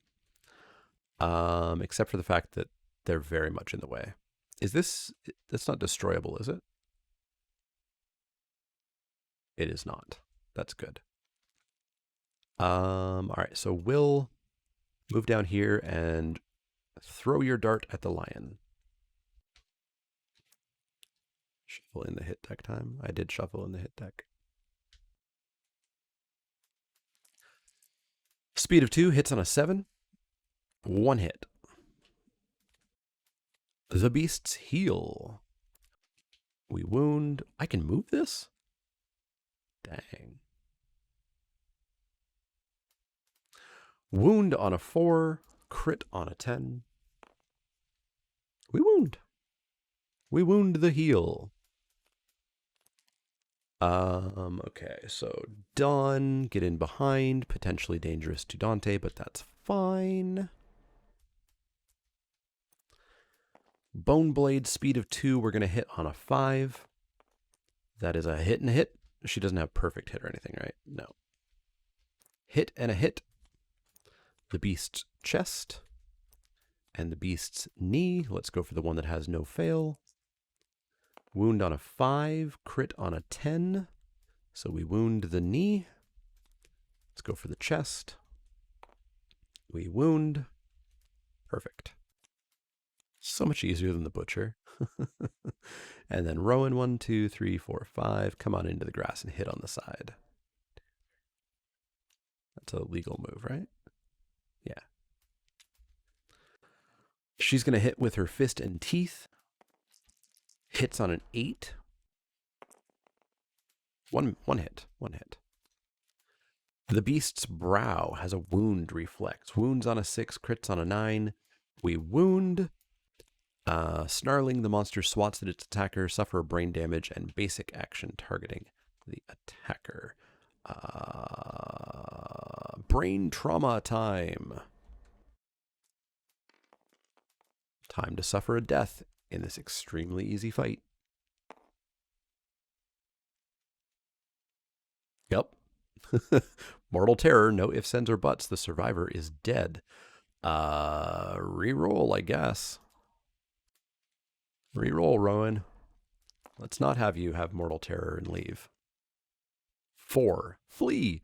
You are knocked down and suffer knockback equal to your movement towards the closest board edge. Gain 4 insanity. 1, 2, 3, 4. Boop. Spunk. All right. Didn't have Rowan die. So that's that turn. I keep forgetting to move this monster controller. I really should get better at that. On to blue. So the monster's next AI is Maul. Basic attack from the lion now. Oh, and then basic action at targeting the attacker. Good. Speed of 2, accuracy of 1, 2, 3. That would be 3 or 2 hits. Yep, 2 hits. Body and legs, totally fine. Body and legs. Now we do this. Maul. Victim of grab last round. Nope. Closest knocked down survivor in range. Yup. Speed of 2. Accuracy of 3. 1 miss. And we can dodge that other hit, I would expect. It would be 3 damage to the waist, bleeding. Yeah, we'll dodge that. Boop. Boop. Heading to work sounds good. Thanks for hanging out, Eatstro. VOD will be up on Twitch and YouTube. So our turn now. We get Rowan to stand up. Hey, Rowan, get out of the way. 1, 2, 3, 4, 5. And try to bite it from behind again. At least you're in the grass this time. Hits on a 7. 1 hit. The beast's tricep. Wounds on a 6, crits on a 9. We wound. No wound reaction. Good stuff. Get in the pile. Nobody has weapon mastery, so it doesn't really matter what we're doing here. So, 1, 2, 3, 4, 5, 6, 7. Will throw a bone dart. Speed of 2, hits on a 7. 1 hit. The temple. Wounds on a 4. Crits on a 10. We wound it. We wound the temple. No wound reaction. Boop. Dante. Get on in with that big ol' scrap sword. Speed of 2. Hits on a 4. 1 hit.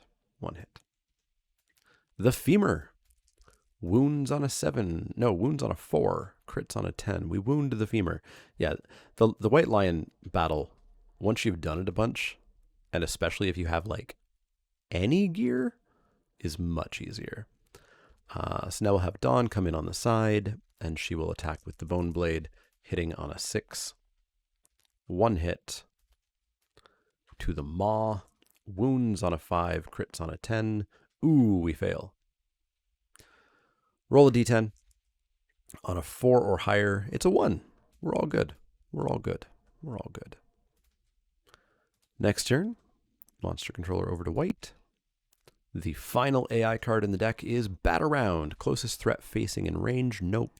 Closest threat in field of view would be green. Don't I get a bonus because she got a perfect hit? No, the perfect hit is on the scrap sword on Dante. She just has the bone sword, which has no perfect hit bonus. We were doing very good against the Butcher for the first few rounds. It was when somebody randomly up and died that things kind of went downwards. All right, so Bat Around, speed of 2, accuracy of 5. 6, 7, 8. This should be easy to miss. Miss, miss. Perfect. Perfectorino. This should be a pretty easy kill. In fact, I'm going to say it's so easy that we're just going to come in behind and not even worry about Don being in front here. Speed of 2, accuracy of 4. Here we get a perfect hit. So we get a strength bonus of 4. So we're going to wound as long as we don't roll a 1. And we crit on a 10. Or sorry, we crit on a 10. Hey, look, we wounded it. If the attacker has 3+ understanding, he does. The sound of cracking of the ribs is encouraging. And he gains a survival, but he's already at max survival. So now we just need to finish this lion off. 1, 2, 3, 4, 5, 6, 7. Let's try Will here with the bone darts because it's got really high strength. Hits on a 7. We get 1 hit. Ear, we wound on a 4. Crit on a 10. Failed. The white lion jumps back. Without turning the monster, move the monster 1 space directly away from the attacker. So he's going to fall on Dante. So Dante's going to get knocked down and suffer knockback 5. I think it's knockback 5.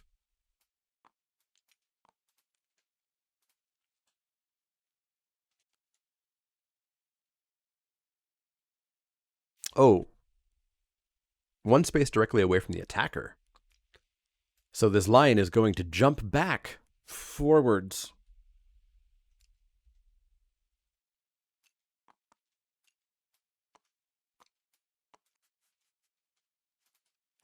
The flavor doesn't quite work there. All right, so we've got 1 last attack, which is with Rowan. She now has access to the blind spot. She's going to hit on a 7 or higher. That is 1 hit to the flank.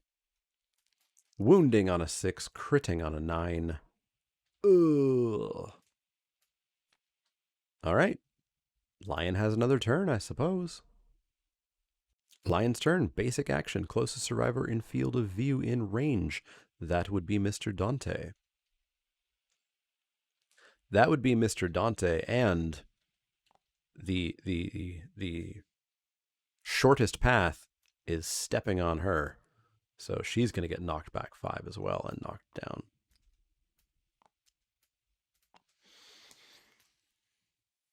The dart hit the back of the ear, so it yelped and jumped forwards. Yeah, you got me. You got me. You got me. All right. Lion's going to attack Dante. Speed of 2, accuracy of 5. Doesn't getting run into deal real damage? I don't believe so, but we can look that up.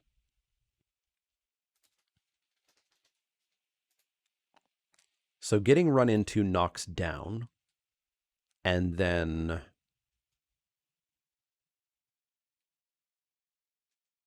because that's collision. So if a monster moves through a space, if a monster ends its movement on a survivor, they collide, the survivor suffers collision and knockback 5. If they're knocked into something, then they do take a damage. But that's always a part of the terrain card, I believe. But yeah, no real damage. So speed of 2, accuracy of 5, and I just rolled that. It was a 9 and a 5, so it was 2 hits. I think I just rolled that. If I was wrong, correct me.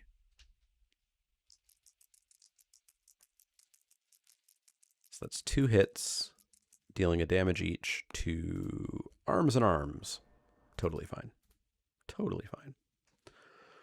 Dawn stands up. Dante, get on in behind and stab it. Speed of 2, accuracy of 4, 2 hits, perfect hit. Fuzzy groin and the beast's tail. Well, let's go for the groin. We hit on anything but a 1 and crit on a 10. We fail to hit. We fail to wound the groin. Let's go for the tail. Wow.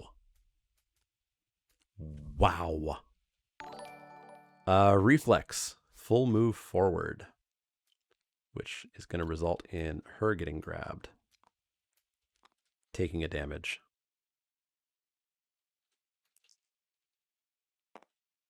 To the waist. Nicholas Strachia, thank you very much for that follow. All right. Dawn, move, I guess. We can use your headband too. There's no AI cards, never mind. So there's Dawn's turn, there's Will's turn, or sorry, there's Dawn's turn, Dante's turn. You know what? Dawn, use a survival, and we get to reroll to see if we save that. We save that survival point to have Rowan stand up. Rowan, get on in behind into the grass. Try to bite the lion from behind. We hit on a 7. Good job. All right. Will, finish this. Speed of 2. Whoa, come back here, die. Speed of 2. Accuracy of 7. One hit. One hit. One hit to the scapular deltoid. Wound on a 4. Crit on a 10. Failed to wound. Monster full moves forward. Oh, this lion won't die. All right, it's the lion's turn. Let's get that battle going. Oh, we got to reload. All right. Oh, boy. Oh, boy. Oh, boy. Oh, boy. Oh, boy. I just want those tasty lion resources. Tasty, tasty lion resources. I did place a spell. Yeah, this fight's hilarious. I'm just getting this lion to run around the arena by spooking it. Yeah, we keep like grazing it, and it's like, and runs away.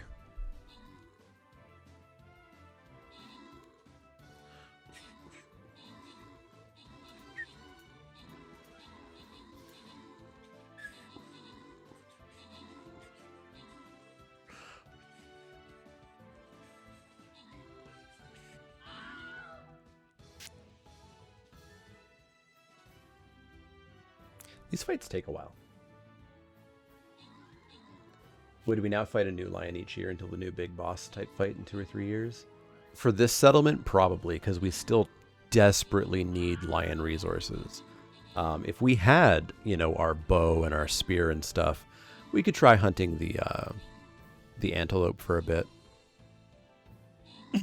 The antelope is a little bit more likely to give you access to bone.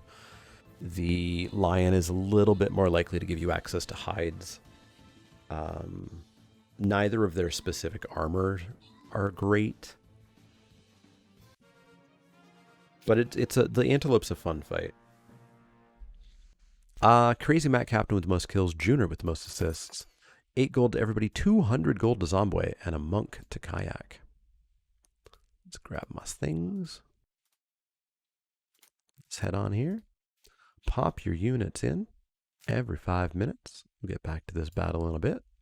And it's the lion's turn. Yeah, we have murder coming up as well. Our best person is going to die. Probably. That's how it works. The bow's awkward because you have to use attack and move to attack. Yeah, but you just station them like on a face or in the grass. And then just never have them move. So White Lion's on basic attack, which is field of view in range. Why would you look at that? That happens to be Rowan. Speed of 2, accuracy of 1, 2, 3, 4, 5. 1 hit, dealing 1 damage to the body. That would knock her down, so she'll dodge it. Give him the headband just so you can manipulate the attack deck when they're not in range. Yeah, headband or circlet is very handy for the ranged person to have. Okay. Let's get Rowan out of the way, get her in behind, bite the lion, see if you can kill it. Hit on a 7. 2 hits. The strange hand and the trap card, of course. Of course. Of course. Speed of 2, accuracy of 3. 1 hit. To the body. Down she goes. That's heavy damage. Will, throw a dart. Kill this thing. Hits on a 7. Nope. Good job, Will. Can they reach? They can't even reach. Oh, no. She, 1, 2, 3, 4. She can't even reach. Oh, this is good. I love it. I love it. All right, Dawn in. Use your head. No, your headband doesn't do anything. Headband is not circlet. Dante, head on in. Next turn. Closest survivor in field of view in range. Why, hey, look, it's Rowan. Again. Speed of 2. Hits on a 3. 2 hits. Legs. So she'll take 1, which knocks her down, and she will dodge the other one. Starting to root for the lion. That's fair. That's fair. Yeah, this lion's giving us all the time to go and grab that corpse. Rowan's going to stand up. We'll get her out of the way. We'll hit from the side. She hits on an 8. She gets a hit. The fuzzy groin. Bite the fuzzy groin. Wound on a 7. Nope, we don't. Or wound on a 6. We don't bite the fuzzy groin successfully. Dante, you are our hero with the giant sword. Stab it. Hits on a 4. Perfect hit. We got +4 to our strength. Beast's brow. We wound if we don't roll a 1. And we crit on a 10. Hey, we killed it. We killed it. We finally killed it. Okay, so everybody's going to get a hunt XP. All of these people getting their first hunt XP on Lantern Year 6. Weapon proficiency. Nobody has weapon proficiencies. That's probably going to be what's going to murder us. 4 white lion resources, 4 basic resources. Fur. Sinew. Eye. We don't need another eye. Great cat bone. We did not get sinew. Basic resources. We got a hide, a bone, and a hide. That cat's eye didn't give us anything, right? No. It was all flavor text. All right, so we killed the lion. Back to the settlement we go. Yeah, we didn't even get a claw. We didn't get anything we needed. We can make more rawhide armor, I guess. We can innovate. That's about all. So survivors are going to return, so we get to heal them up.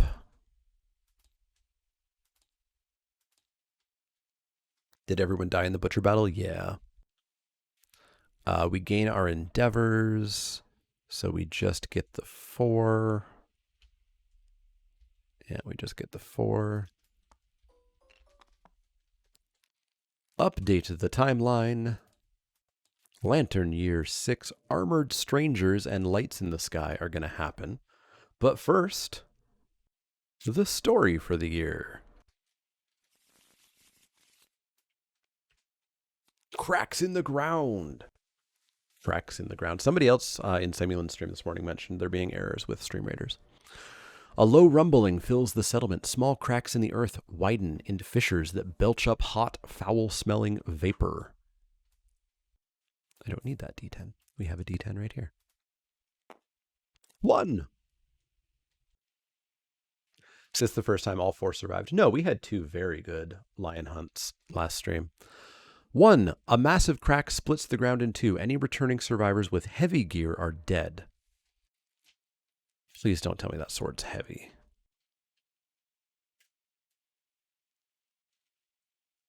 We don't have any heavy gear.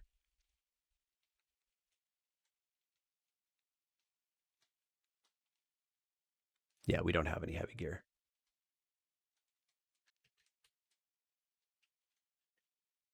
Archive any heavy gear. It's lost with their body. Cool. That 1 was actually a good roll. Although we could have gotten... We could have had a guaranteed death. Or we could have had a founding stone. Lingering effects. The cracks prevent all home endeavors. We don't have any. We don't have home. The vapor improves breathing. We don't have nightmare training. We don't have scarification. We don't have hunt shrine. So the rest of this is nothing. So our next story events are Armored Strangers. You are visited by enigmatic figures fully enclosed in armor. They march silently through the settlement. The only noise is a metallic clang as they pause before each survivor and tap their lantern halberds against the ground. The survivors have no choice but to helplessly await their mute deliberations. Add Kingsman to the Nemesis encounter list. The strangers count people and take action based on the population total. Yeah, we got 7 or less, you bet. Supportive action. Finally, one of them drives a lantern halberd into the ground. They leave without a word. Add the guidepost innovation to the settlement. Do we have guidepost in the deck, or is it sitting over here? It's sitting over here. So we have a new innovation of guidepost. The soft glow of its light fills the survivor with a sense of security. Departing survivors get a survival. We can also spend an endeavor to have the survivor attempt to pull the weapon free from the ground. Roll a 1d10, add their strength. If it's a 12 or higher, we get the lantern halberd. Rare gear. The strangers plan to return. Add armored strangers to the timeline 4 years from the current year. 1, 2, 3, 4. And then roll on the table below. 1. A survivor's ears fill with painful static. A random returning survivor gains a random disorder. All right, so we'll do 1 through 4, 5 through 8. Reroll on a 9 or a 10. So 5 would be red. So Will gets a random disorder. Will gets prey. You are prey. All there is for you is death. You may not spend survival unless you are insane. All right, we got to make Will insane. We really got to make Will insane. So they're coming back. What happens when they come back? I usually have 8 or more.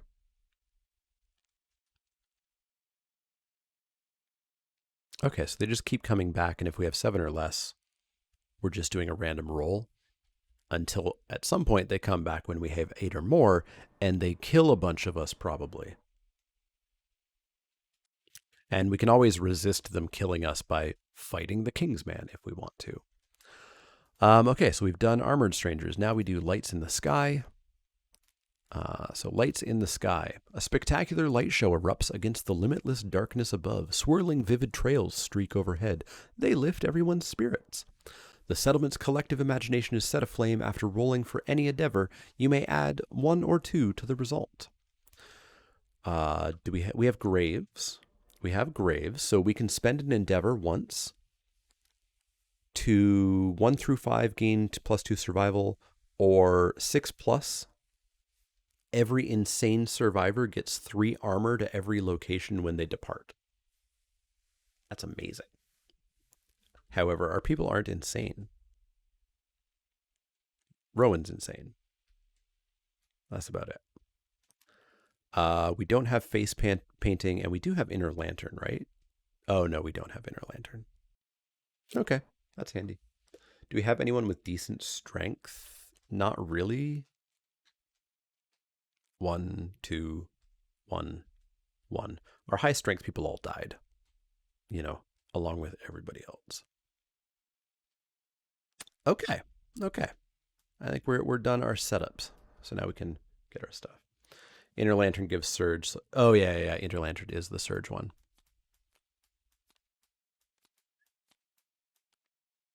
So we got a lot of hide. We can do 1 innovation. Oh, this would be our 5th innovation, right? So 5 innovations. It's time for the Hooded Knight. Y'all ready for the Hooded Knight? A stranger emerges from the darkness. If any survivor has the Twilight Sword, they duel. We don't have the Twilight Sword, but we might soon. Otherwise, his motives are inscrutable. Roll on Mysterious Agenda. Roll a d10. 2. Have I rolled anything higher than a 2? As quickly as he arrived, the hooded knight vanishes in a flash of steel and blood. Suffer -2 population. The hooded knight leaves with unfinished business and will return later. Unfinished business. 4 years from now, he comes back.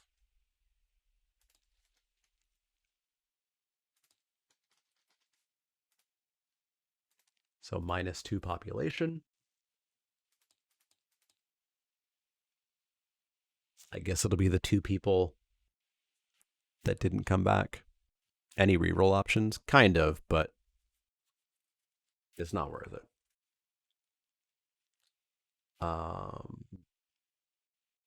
So we'll kill Grace. I mean, we could reroll.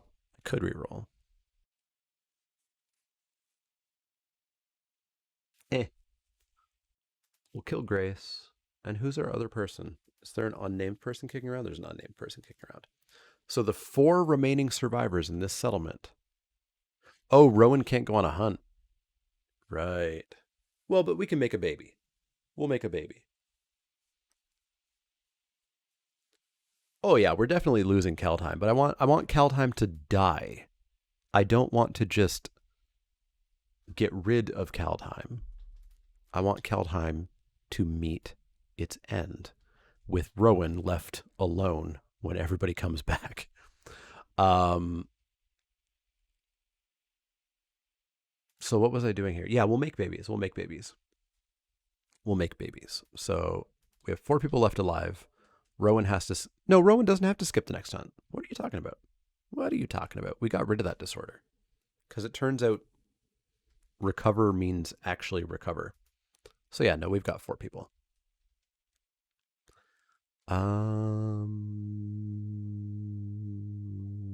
What are we on? We're on do stuff now. Okay. First thing we're going to do is start making babies. So who needs understanding? Rowan, Dawn, or Will? So Rowan, time for you to do augury.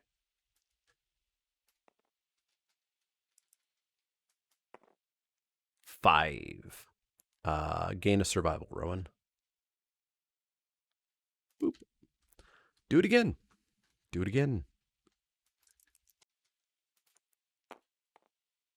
6. Gain a survival, Rowan. Do it again, because we need a baby.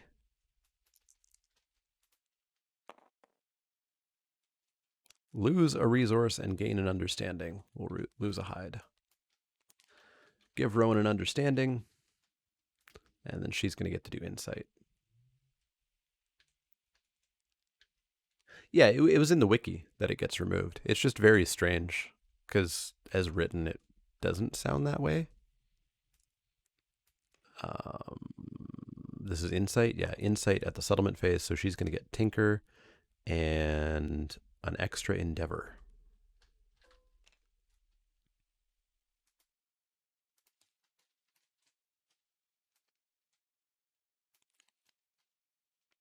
So Tinker is when she returns, we get an extra endeavor. Let's have, who else was pretty close to getting understanding? Let's have Dawn do augury here. 5, gain a survival. She's already at max survival. The other thing is you don't want to restart too much because then you're just not going to see the game, right? Like the reason I've never seen the Kingsman is because I've continuously restarted. And then, yeah, I was wondering if we want to do innovate as our last thing here, so we may as well. So let's go monster bone, monster hide, eye of cat. Let's innovate. So we've got symposium, so we draw 4. Paint, bloodletting, scrap smelting, and cooking. Cool. None of the useful ones. No dash, no surge. Oh, sorry, never mind. Paint does it. Paint is the dash one. I always forget that paint, which sounds stupid, is actually the useful one. Always forget about that. So now everybody has dash, so we can spend a survival to gain an extra movement. That's not an extra like movement, like 1 space. That's an extra full movement action. That one is one that would have kept us alive if we didn't get it this late into this campaign. And you can use it anytime that you see one of these arrows in the middle of an attack profile. So, like, for example, the lion might be like, hey, I'm gonna target Will. And so it targets Will. But then we get that arrow, and Will can be like, haha, I use a survival and run away. It's so good. It's so good. But yeah, Dirk Magician, welcome back. We are not winning. We have 4 people left. These 4. So now we need to add the paint consequences to the deck. Pictograph and sculpture and face painting. I'm excited for a new campaign, though. All right, so that was everything. So it's time for us to go out and fight another lion. And then next year, all that's happening is Phoenix Feather. Well, that's fun. That's fun. That's fun. Do I want to do a quick break? I'm going to have a very quick break, and then we'll come back. We are not fighting a level 2 lion. Although now that we have dash, dash is the thing that you need to fight a level 2 lion, but we're not successfully taking down a level 2 lion. Although I guess we could if we just want to kill everybody. Let's do it. We'll be back very shortly with a level 2 lion fight to probably kill this this settlement. Be right back. Welcome back, YouTube, for part 3. We're sending these people out to fight a level 2 white lion so that we can see what that's like. I know what that's like. So everybody heading out gets what? Like +3 survival? +1? +2? +3? +3 survival. We're still at a survival limit of 4, though, so that's going to be everybody maxed out. You get 2 evasion. You get Jack Squat. Or so should we have made something? We should make some hide armor for one of these people. Let's do the stuff that gives us another evasion. Let's do headband, vest, gloves.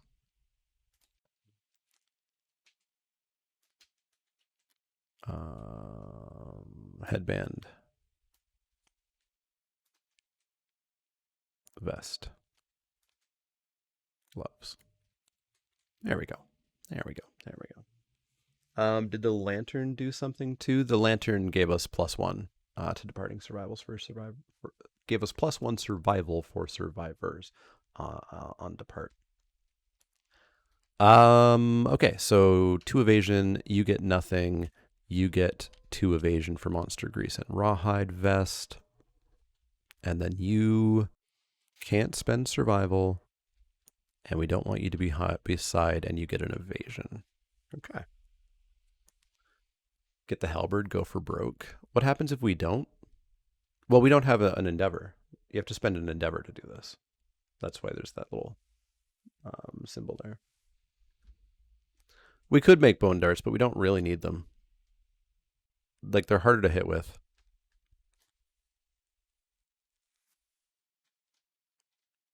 So let's hunt. Let's hunt. Clean up Showdown. Hunt a level 2 white lion. So the first thing you'll notice is the lion starts over here. We've got a lot farther to go. So let's begin going. Marked territory. The white lion has marked this area. If any survivor has +3 understanding, they realize it's ammonia. You can get the ammonia innovation. We already have the ammonia innovation. That was a big important thing when the plague hit. Random hunt event is 52.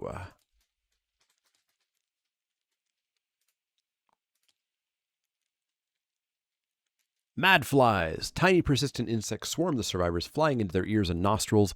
The bugs buzz maddeningly in their heads, growing louder as they nest. Each survivor rolls 1d10. Event revealer 1d10.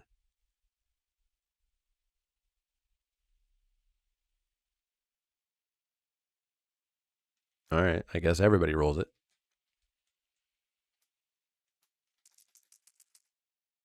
Yeah, there's a lot of typos. Like, again, written by one dude.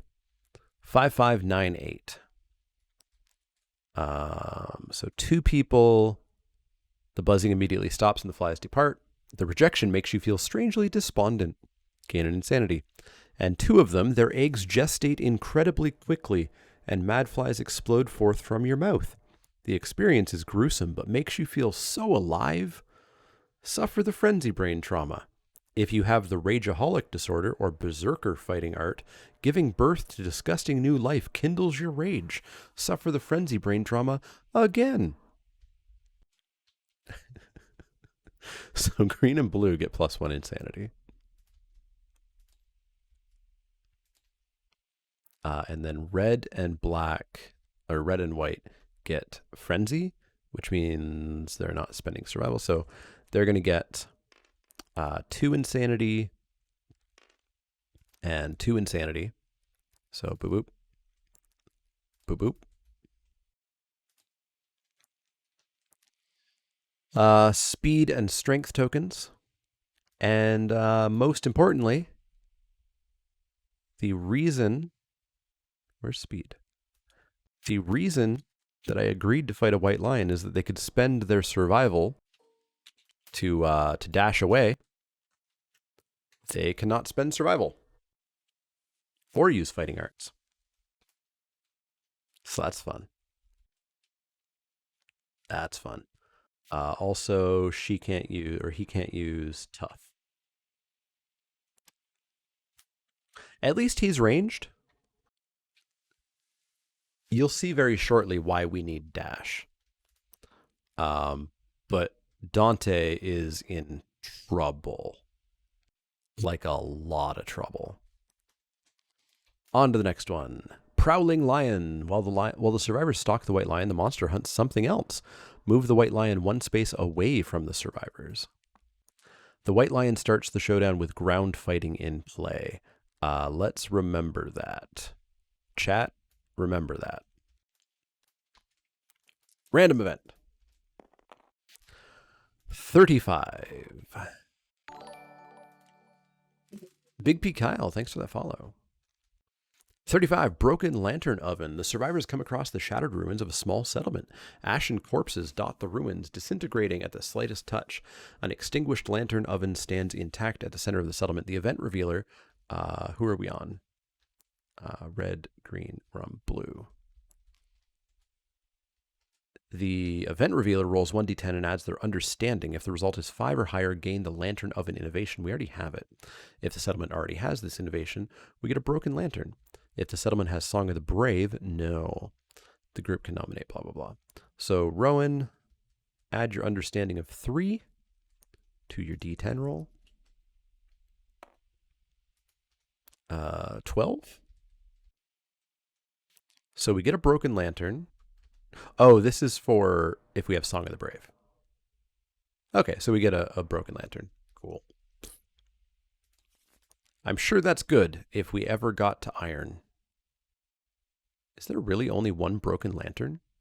Oh, there's 2 broken lanterns in the deck. Okay. We have a broken lantern. Look at that. Yeah, ground fighting can be super abused if you have ranged, which is why we have those bone darts. Next hunt event. 28. Troll bird. A rumpled, unsightly bird stands in the survivor's path. Its beady, wet eyes blink expectantly, and it calls out an eerie human chuckle. The survivors may archive 1 consumable item or gear, offering it to the troll bird. If any survivor is insane, they must feed the troll bird if able. If they feed the troll bird, it hops off with a terrible cackle. You're insane, you don't have a consumable item. You're insane, and you do.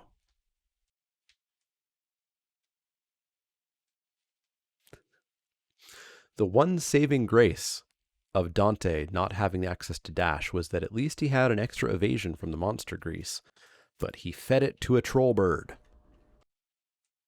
And then the troll bird hopped off with a terrible cackle. On to the next event. 2 broken lanterns, you end up getting like 8. Yeah. Eventually you can smelt them into iron, but Lion sculpture, a crudely arranged effigy, stands before the survivors, decorated with small metal trinkets, human fingers, and stuffed with dried tall grass. Their quarry's sculpture confounds the survivors. The survivors gaze at the arrangement, attempting to glean the substance of the white lion's bizarre inhuman intelligence. Each survivor gains an understanding and an insanity. Understanding. So Will gets to do his thing, as does Dawn. So Will and Dawn are both going to get Explore. Will gets +1 evasion, not necessary for our ranged person. And Dawn gets 3 survival and 3 insanity.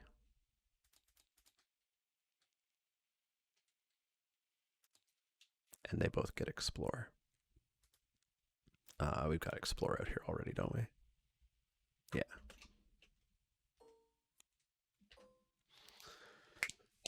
Okay. Is Samantha dead? Oh, yeah. These 4 survivors are the only 4 survivors. And now, random hunt event. 87. Weeping faces.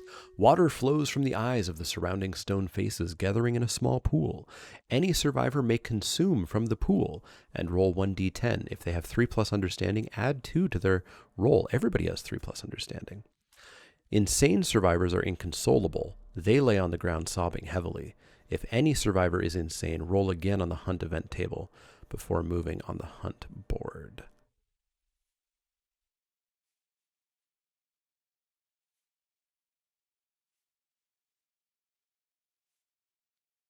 Okay, so we get to do this for everybody, but then because we have insane survivors, we're going to have to roll again. So worst case scenario is a brain event damage. Best case is a speed token. Yeah, we have to roll again no matter what because we have insane survivors. I was just wondering if the insane survivors could drink, and I think they can.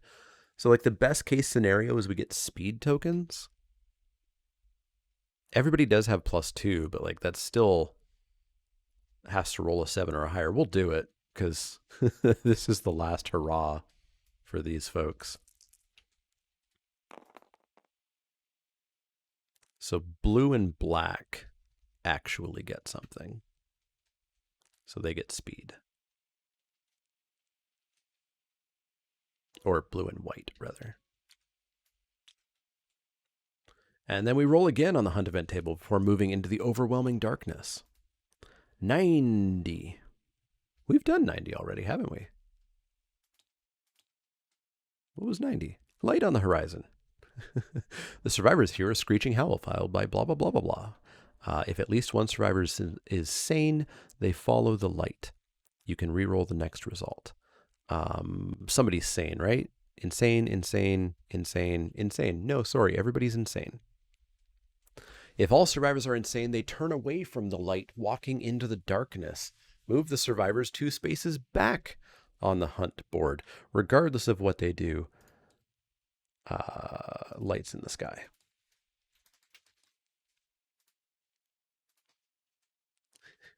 This is the longest hunt. All right. Move.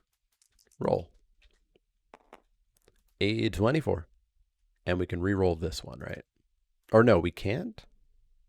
We can't because we were insane. We're never going to get to this line. We're just going to hunt forever. Let's do that battle. And let's remember that we're doing 24.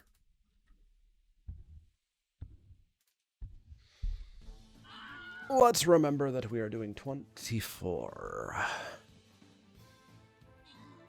24. A 2-4.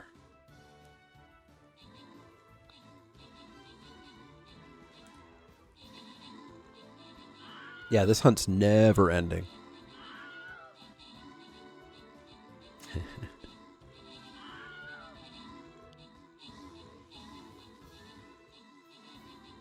Are we going to do okay in this battle? Is Orcish here? Oh, Orcish isn't here. That's why we're in trouble. We don't have any level 30 units in here. Hey, we did it somehow. Cool. Kayak with the most kills, Dirk Magician with the most assists, 7 gold to everybody, 2 Berserkers to Spike, a Flying Rogue to Dirk, and a Healer to Zinchan. Let's head on in. Oh, you still can't get it to load? Harsh. Pop your units in. We'll get back to this in a bit. Time for 24. Food from the mouths of others. If the survivors pass a stone face that appears to hold something in its mouth. The event revealer, oh god, who are we on? Investigates, gain +1 courage and roll. So red, green, blue, white, red, green. So green gains a courage and a 10. That's got to be good, right? That's got to be real good. You pull out a masticated mass. Gain a random basic resource and 2 insanity. It's a monster bone. Just keeps erroring. Damn. Next hunt event is 96.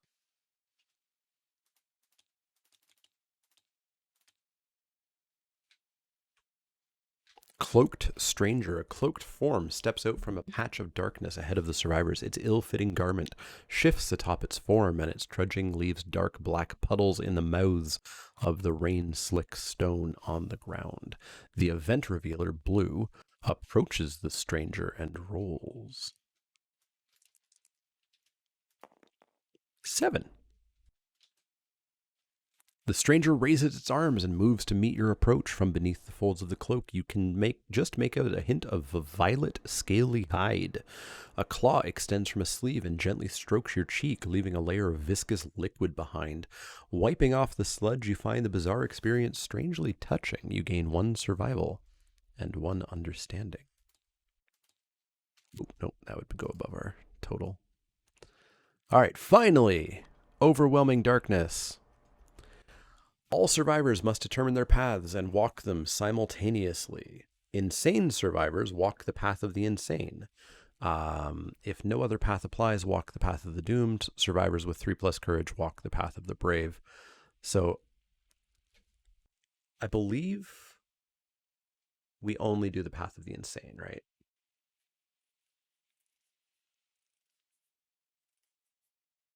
We can choose what we want. So dead, everybody takes the damage, become mostly sane and get PTSD, or we get a crab spider. Brave, we can get a new survivor. We can punch ourselves in the face. Oh, crud. Who has courage? Courage. So Rowan's going insane. Or sorry, Dawn's going insane, as is Dante.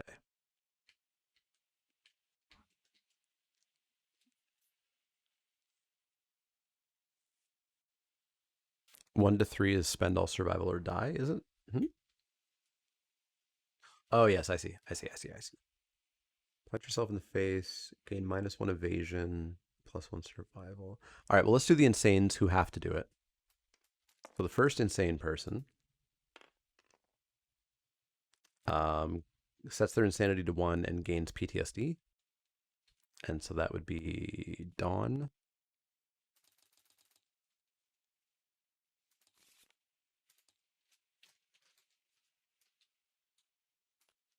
So she has to set out the next hunt.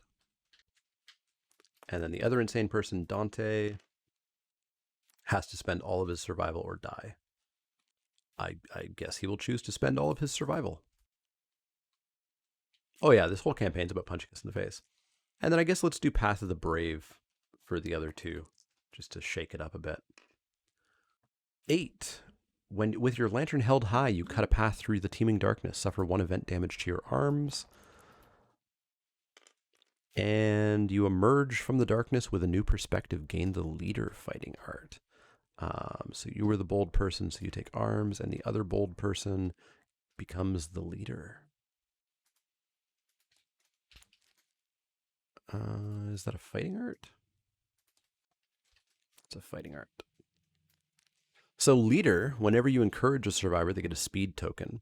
Once per hunt phase, you can inspire another survivor. They use your understanding and courage to resolve a hunt or story event. So for example, if you had 3+ courage, you can inspire another survivor to walk the path of the brave during the overwhelming darkness. All right, we finished overwhelming darkness. On to another random hunt event. It's been forever since I've had my window open. I'm not used to how loud it is outside. 92. What was 92? I feel like we've done it.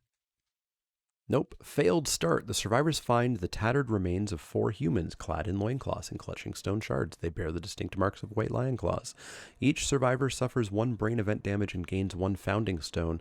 Survivors with 3+ understanding also gain plus 1d10 insanity. So that would be everybody. So everybody gets a founding stone. Yeah, our first party. Everybody gets a founding stone. What, brain damage?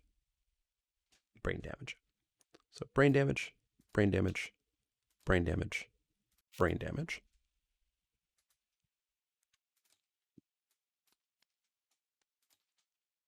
Founding stone for you, founding stone for you, founding stone for you, and a founding stone for you.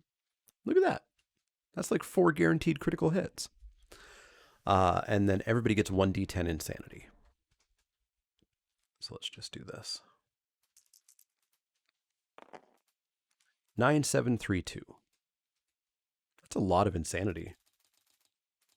9, 7, 3, 2. Hey, look, everybody's insane again. And now we fight a level 2 lion. My God, that took a while. Oof. All right, let's clean up that hunt and let's set up the white lion, who I remember has ground fighting.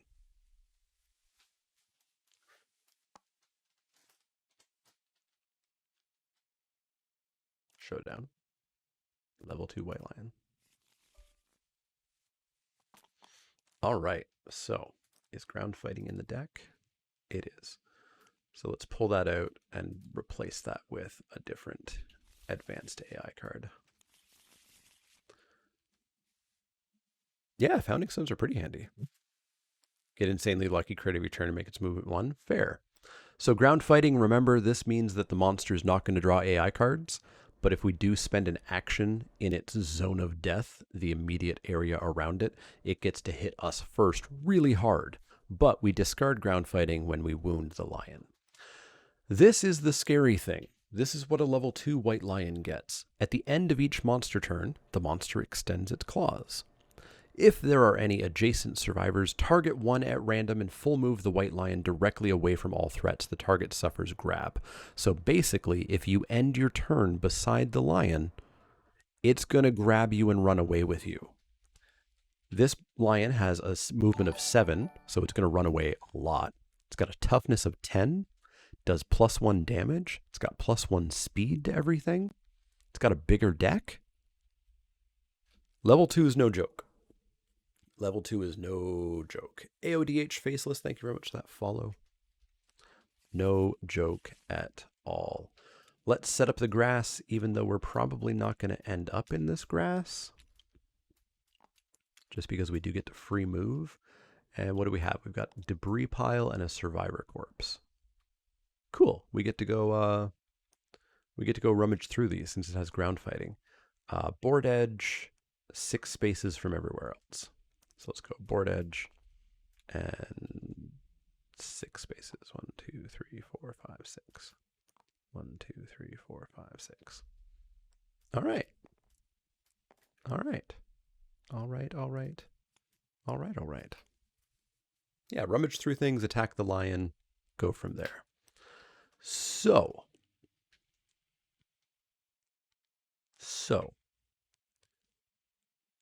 Can't spend survival. Oh, sorry, he's insane, so he can. He's very insane.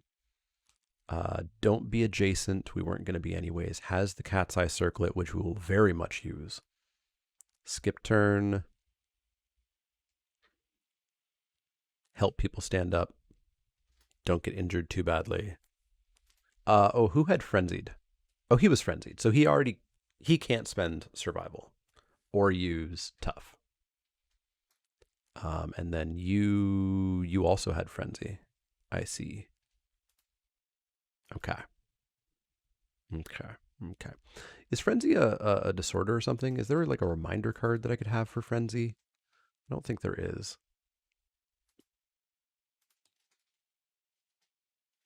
I definitely need like a giant frenzy reminder token. Okay, so we have kind of infinite time before that white lion's actually gonna start doing some stuff. What's the downside of debris? Get knocked down, that's fine. But we could get a scrap sword. We want to get our fist and tooth person a scrap sword. So Rowan, head on down towards it, but you can't quite get there this turn. That's fine. What does Survivor Corpse give us? Insanity and random resources. Let's have Dante head on down there. And these two, will use his cat's eye circlet to reveal the hit locations. So coming up, we've got ribs. And remember, these are the things that we get auto crit on. So we've got ribs, which would be -1 toughness, -1 accuracy, and a potential insta-kill.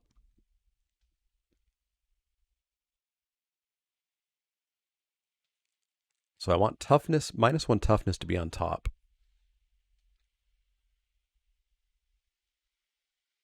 And then I guess we'll go insta-kill.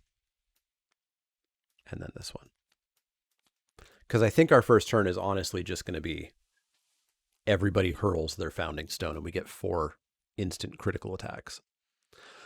So that's Will's turn, and then Dawn. I guess Dawn can look at the top 2 AI cards.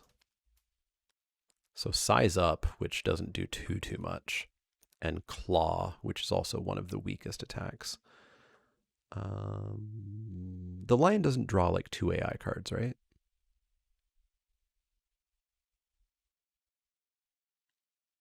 Level 2 lion is still 1 AI card. I'm pretty sure it's still 1 AI card. Yeah, let's go Size Up. Oh, I guess these are going, it doesn't matter because these are going away anyways when we get the instant wounds. So that's our turn. Next turn, lion doesn't do anything. Rowan, go over here and do your debris digging. Get yourself a scrap sword. Did she? No. She gets a bone blade, though. She gets a bone blade. Hey, look, we have one to cut and paste there. Rowan gets a bone blade. We archive that, right? Yeah, we archive that. And then Survivor Corpse. Roll a 1d10 for Dante. It's a 2. Gets an insanity.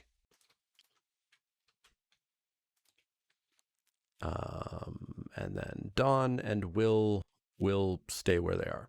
Next turn, Lion doesn't do anything. Rowan, get into the grass. Dante, get into the grass. He actually couldn't go there. That's fine. There we go. Next turn, Lion. Now we do our thing. So we each have a founding stone. So we're all going to throw our founding stones. We're going to start out with Rowan throwing her founding stone. Look at that. She critically wounds the ribs. So there's a wound. And -1 toughness, so it's going to be easier to wound. Good job, Rowan. Next up, Dante. Dante's going to throw his stone. Also, we get rid of ground fighting. Dante critically wounds the straining neck. So we roll the die. On a 1 through 9, it's knocked down. On a 10, it dies next turn.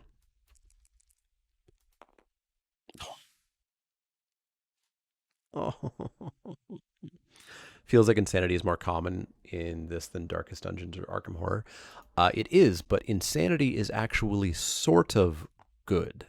Insanity is brain trauma armor in this game. So we knock the lion down, just shy of insta-killing it.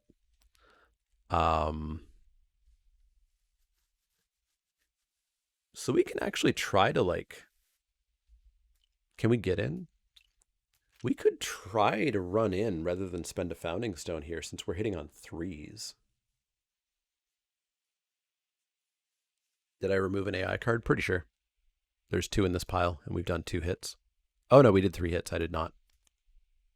Wait, we did 3 hits? No, we did 2 hits. Yeah, I've removed 2.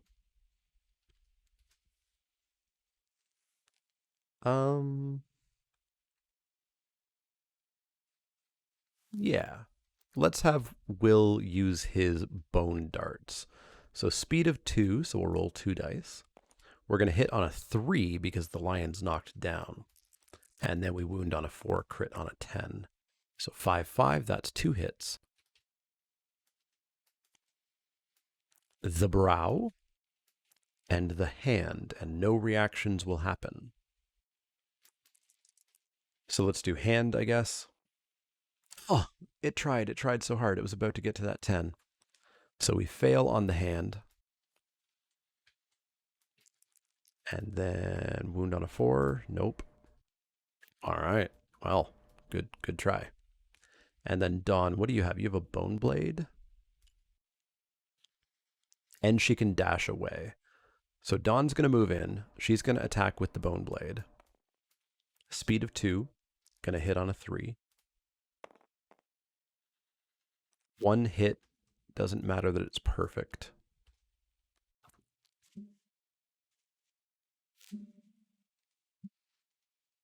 Trap card. So the white lion stands up. Attacks her with a basic action. Speed of 2.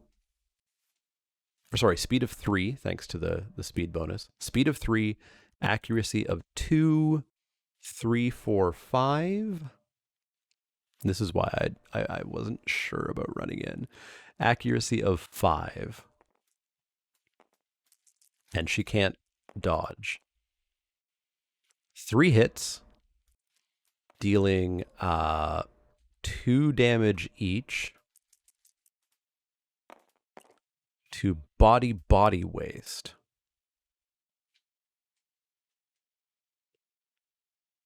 Body, waste, body. Down she goes. She can't dash away.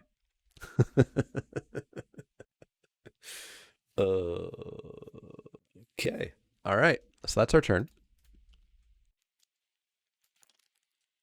So beginning of the white lion's turn, it extends its claws. Oh, actually, we could use encourage and dash here, couldn't we? Yeah. Yeah. Because there's a flow marker here. There's an arrow. So the white lion extends its claws. Arrow. Rowan is going to spend a survival to encourage, making her stand up. She gets a speed token until the end of the round. Let's remember to remove that from her. And then Dawn is going to spend a survival. She's got rawhide armor, so we can see if we keep that survival point.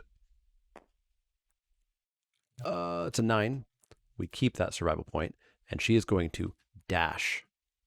She's going to run back into the grass. Now, if there are any adjacent survivors, target one at random. There are no adjacent survivors. That's how good survival actions are.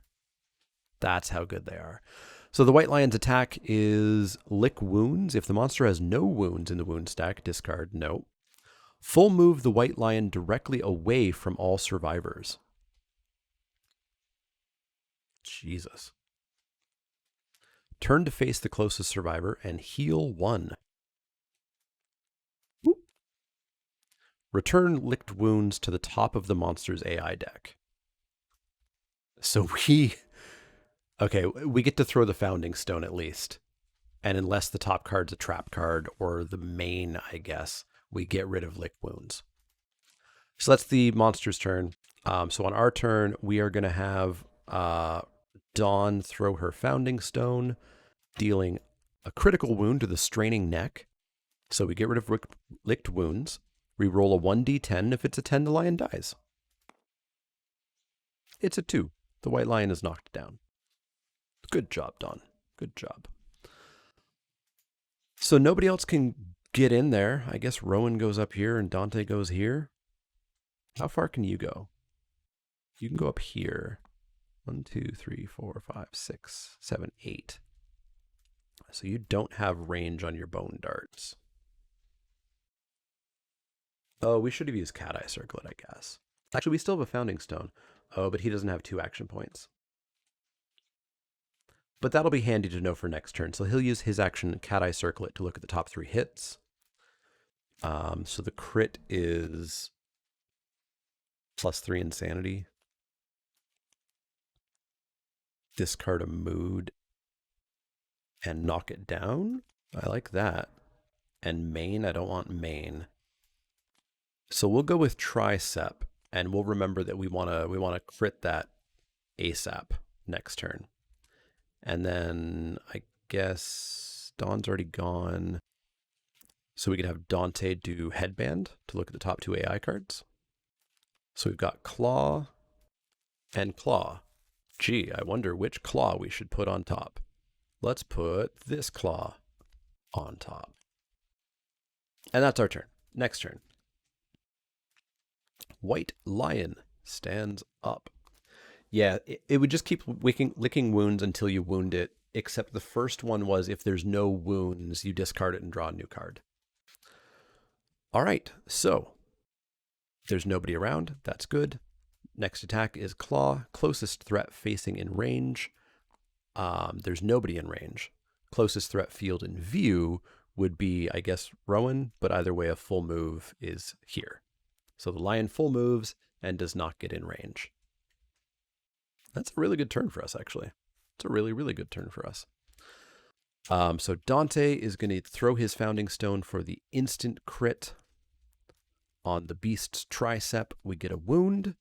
Critical, we discard a mood. There's no mood in play. This isn't a mood, right? It's a trait. And the monster's knocked down.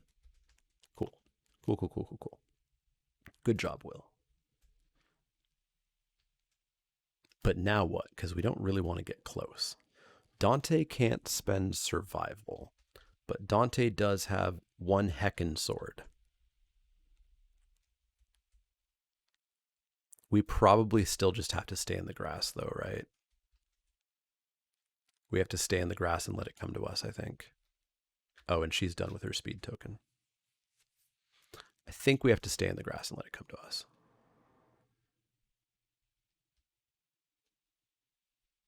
So Dante moved back 1, and he'll do Headband again. Bloodthirsty? You don't want that.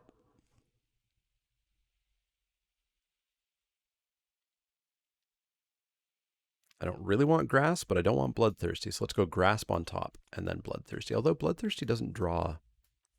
Oh, no, it does draw another AI card to replace it. So let's keep Grasp on top. Rowan, move over a little bit.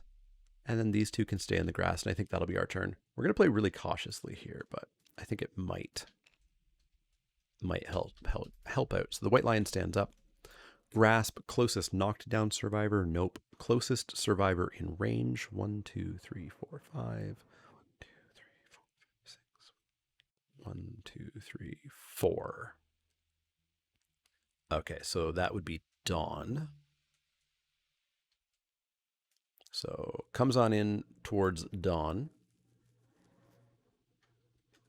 Dawn has dodge, thankfully, and can spend her survival. So speed of 1 + 1, so speed of 2.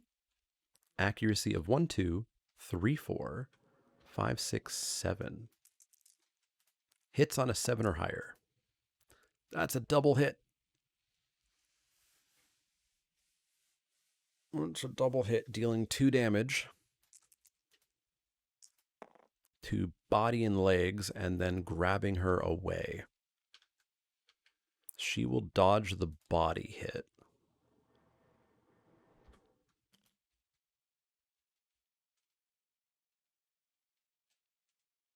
She'll dodge the body hit, take the legs hit. And then full moves her away from all threats, which would be back up here. And she takes another random monster level damage. Yeah, 1 damage per monster level, so 2 body hits. So it's time for the body table for her.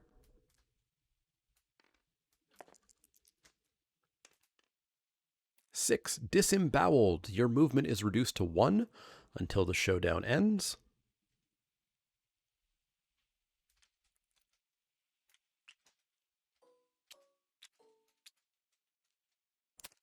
Gain a bleeding token, skip the next hunt. If you suffer disemboweled during a showdown, at least one other survivor must live, otherwise you die. So she's going to skip the next hunt. And she gets a bleeding. That is not good. That is very not good. Okay. Well then. We can't even like really encourage her and get her to run away, eh? Because she's got a movement of 1. She can go like, she could make it to here. Oh, and she'd still be knocked down. So who can spend survival? You can't, you can't, you can. All right, let's have her stand up. So we'll encourage her to stand up. And then we will have her attack the white lion in the face.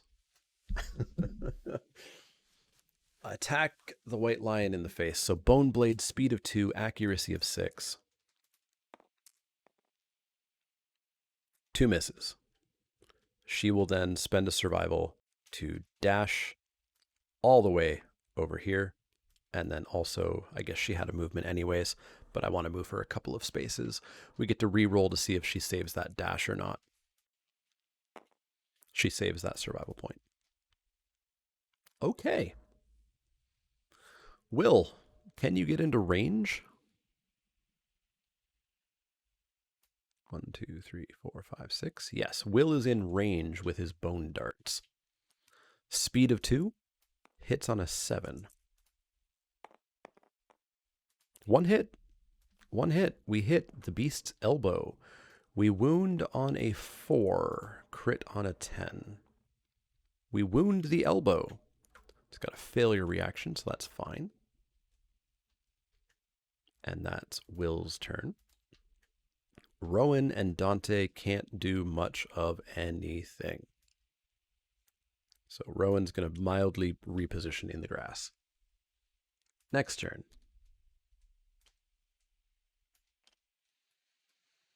Oh, should we have used... Yes, we could have used headband. Dante will use headband.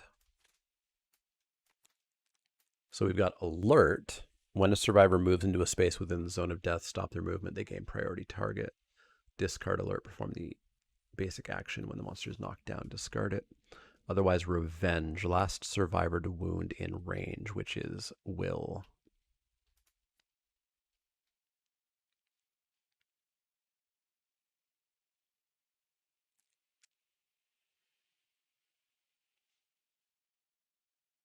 Actually, I guess Will can dash away, right? So yeah, let's put that on top. Rowan's doing a good job of absorbing attacks so far, whoever it is. Dawn. All right, so Lion's turn. It's going to draw Revenge. Last survivor to wound in range, which would be Will. Flow. We get that little arrow. So, oh, he can't spend survival. He can't spend survival. Do I want to change what I did there? He can't spend survival.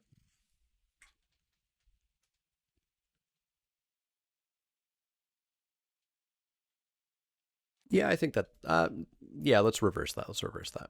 So let's do alert instead. So alert becomes a trait when a survivor moves into a space within the zone of death, which is 1, 2, 3, 4, which is, I believe, here. So these two are in, these two are not. When they move into a space and stop their movement, they gain a priority target token. Discard alert. Okay, cool. And that's the lion's turn. So that's kind of why I did that. So Will, interestingly, 1, 2, 3, 4. Will, if he moves, will move out of the zone of awareness and won't actually get priority target. It's Dawn who will get the priority target, which isn't great. But Will is going to attack the lion again with the bone darts.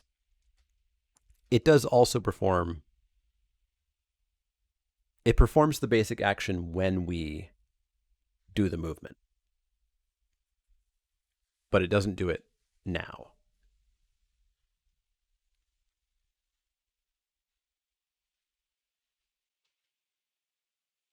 I think. Like everything on this card only triggers when we actually trigger the mood here. So Will is going to do his bone darts. Hits on a 7. We get 1 hit. It's the glorious mane, so we can't actually get a real wound here, but we could maybe cut its hair off. We roll a 1, so no, we don't cut its hair off. And then Will is going to kind of get into the grass a little bit. What happens if we don't move at all?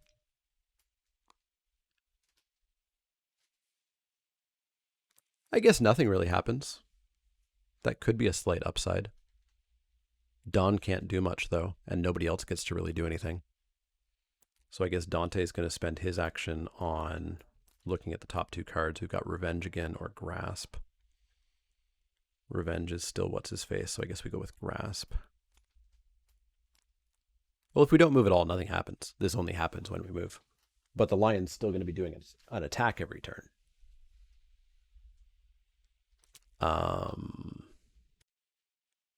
And then Rowan can't do anything really. So I think that's about it. Let's get this battle going. And then I've got to think about wrapping up. I'm hungry. I've just been enjoying this game too much.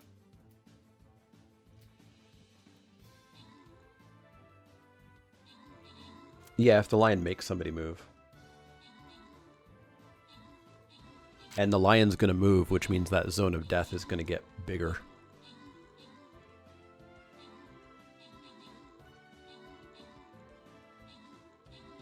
Or not bigger, but it's going to be more encompassing of our people.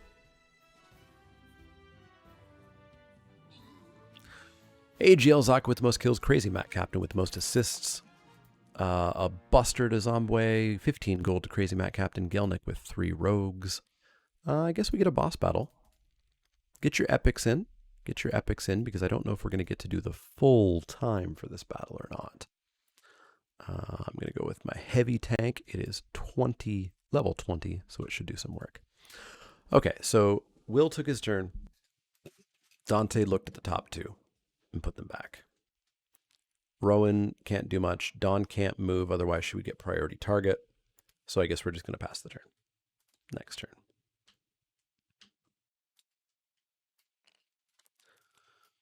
Grasp, closest knockdown survivor. Nope, closest survivor. Well, hey, look, it's her. Speed of 2, accuracy of 2, 3, 4, 5.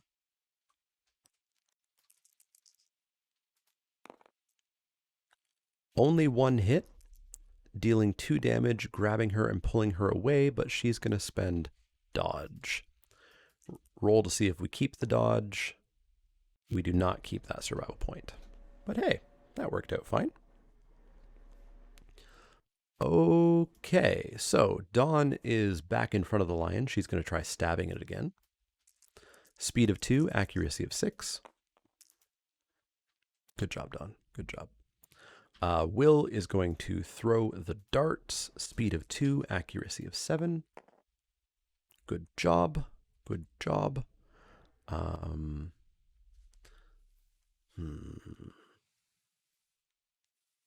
Will is going to pull back to the grass. Rowan, 1, 2. Is it 4 diagonal? 1, 2, 3, 4. So 1, 2, 3, 4. So these 2 spots are in the zone. So Rowan, evasion of 1, Dante, evasion of 2. Dante is going to move 1 space and become the priority target, because he stopped within that alertness zone. So we discard alert and we perform the basic action, targeting Dante.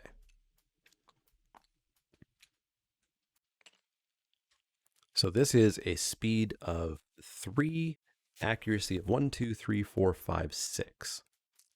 Hits on a 6. Jesus, that didn't work out the way I wanted it to at all. at all. 2 damage to the waist, hands, hands. Waist, arms, get knocked down. Well then. Well then. All right. So now we get to attack. Dawn will encourage Dante to stand up. Let's see if she keeps her survival point. She does. Dante stands up, and Dante's going to stab this lion in the face. Scrap sword, speed of 4, thanks to that frenzy. Hits on a 5. 3 hits. No trap card. Wounds on a 4. So let's go for the one that has no failure. Wounds on a 4, crits on a 10. So we wound the soft belly. Let's go for the basic action or full move. Let's go basic action first. Fleshy gut, wounds on a 4, crits on a 10. We wound the fleshy gut. And let's go for the back. We wound the beast's back. Well done, Dante. Well done. Dang. All right. Rowan, what can you do? You could walk on up and try stabbing it as well, I suppose.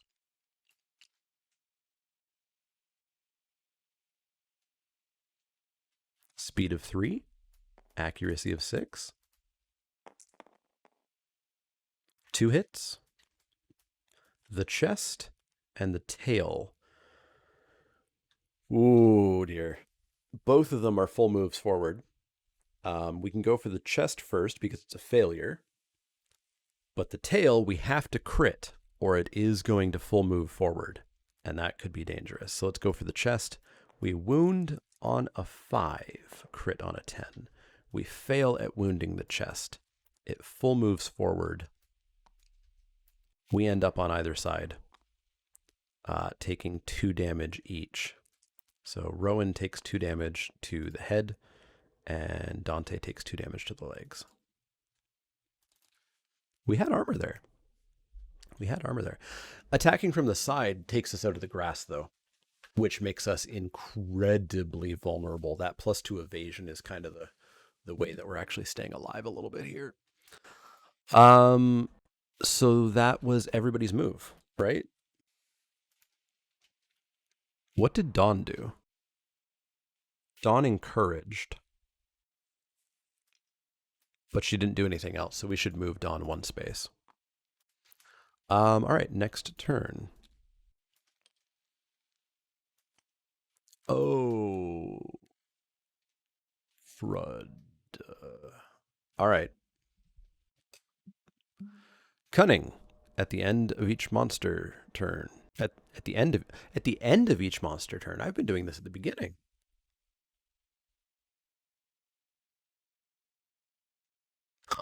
News to me. At the end of the monster's turn, it does the cunning thing. Okay. This is the beginning of the monster's turn, but the cunning says at the end of each monster turn, the monster extends its claws and then does this stuff. I was always treating this as though it was at the beginning. All right, so Chomp, closest threat facing in range, nobody. Closest threat in field of view, that would be Will. So the white lion, 1, 2, 3, 4, 5. 1, 2, 3, 4, 5. So the white lion comes into Will. Speed of 2, accuracy of 1, 2, 3, 4, 5, 6, 7. Hit and a miss. Hit and a miss. So that's 2 damage always to the head. So 1 damage and knocked down. That's unfortunate because I really wanted him to stay ranged. And so what is this? Whenever you end your act adjacent to the monster, you get knocked down? Okay.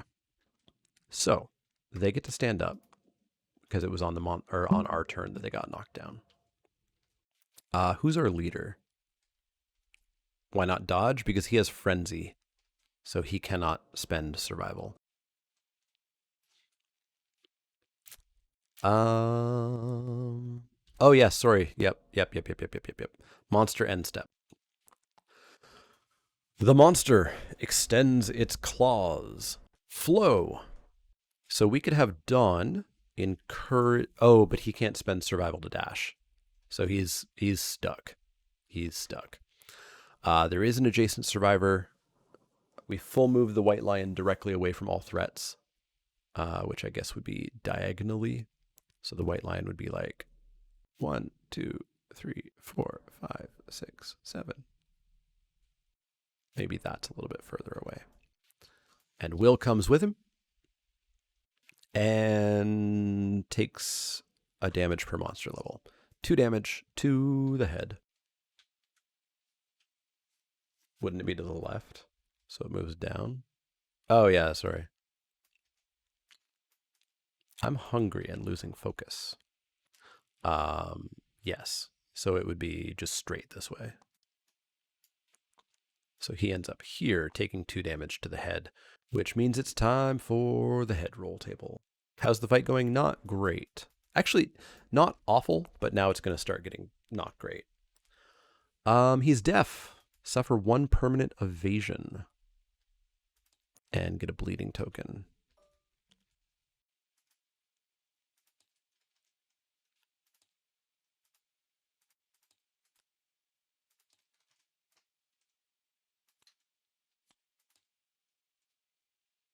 Okay, so now it's our turn. So now they can stand up. It's going to be very tricky for Will to get in there, eh? She's going to spend a survival to have Will stand up, which gives him a momentary speed boost.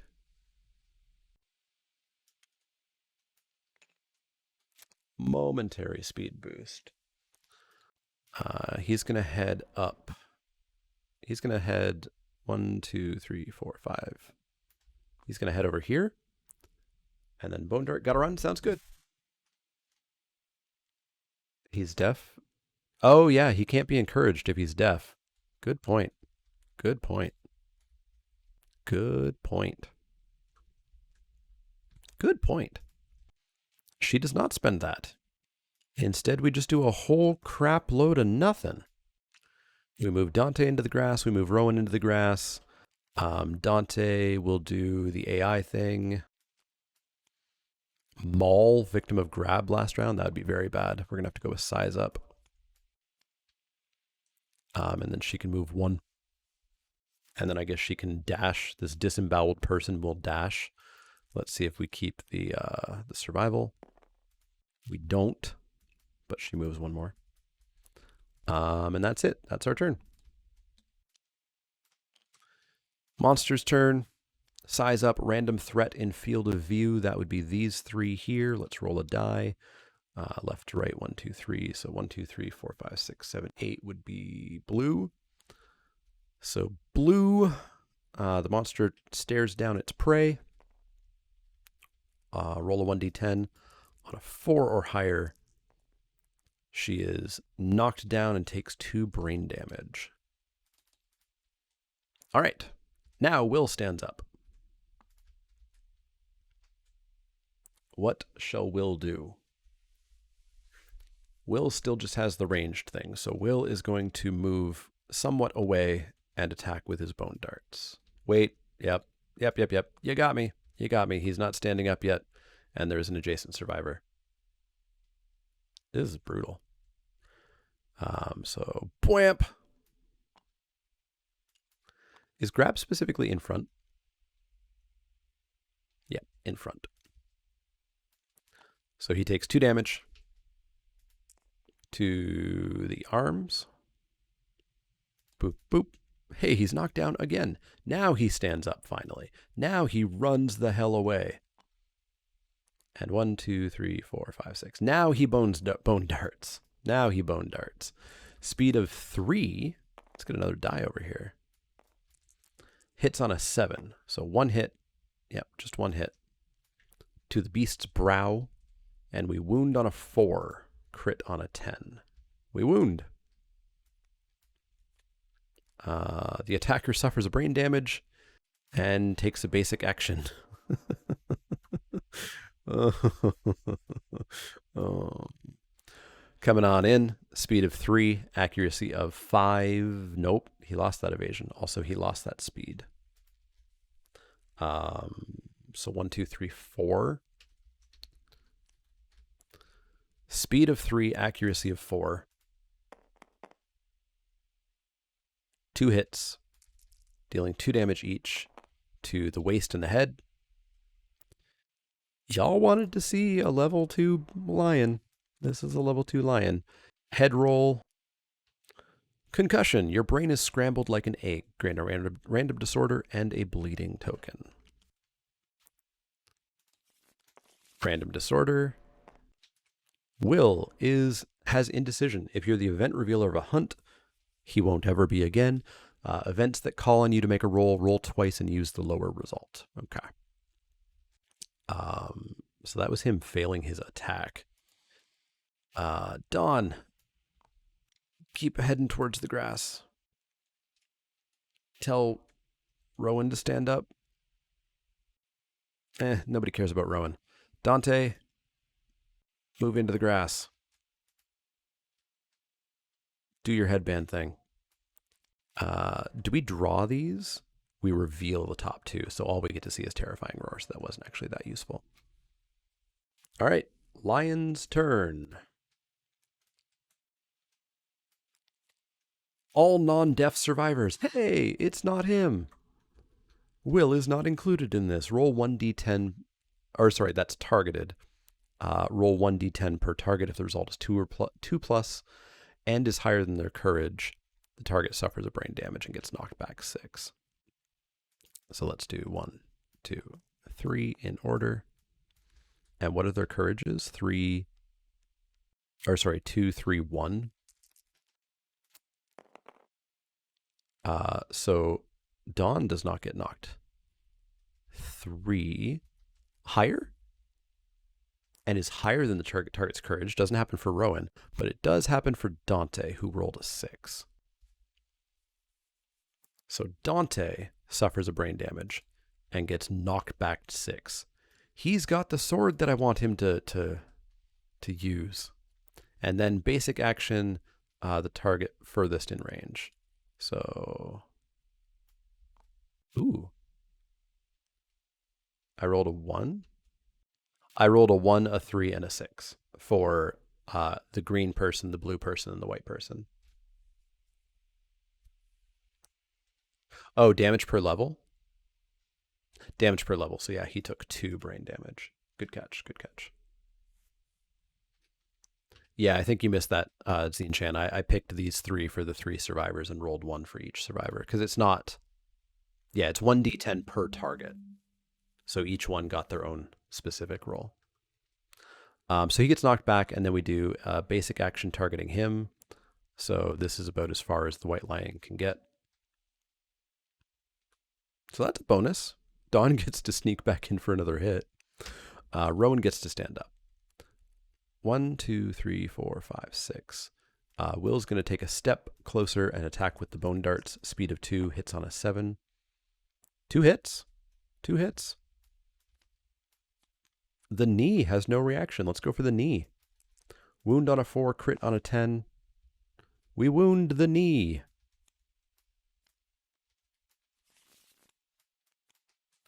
And let's go for the ear. Wound on a 4, crit on a 10. We wound the ear. Good job, Will. Good job. Dawn, take your 1 step with your disemboweled self in behind that lion. And then attack with the bone blade, hitting with a 5. 1 hit. The femur. Wound on a 6, crit on a 10. We wound the femur. And then, if you could so kindly dash away from the lion. Do you keep your survival? No, you don't. But you dash away from the lion a little tiny bit. Let's go towards the grass, actually. Let's not go towards the grass because I want Rowan to come on in because she can dash.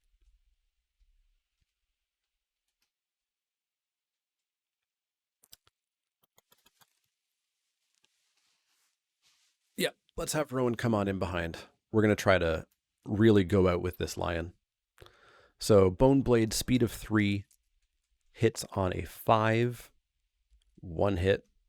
It's the trap card. It's the trap card. Basic action targeting Rowan. Speed of 3. Accuracy of 2, 3.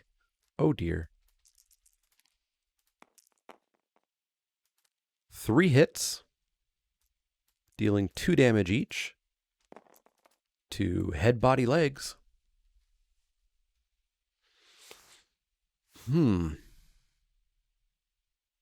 Well, head, which destroys the skull helm. So that was 1.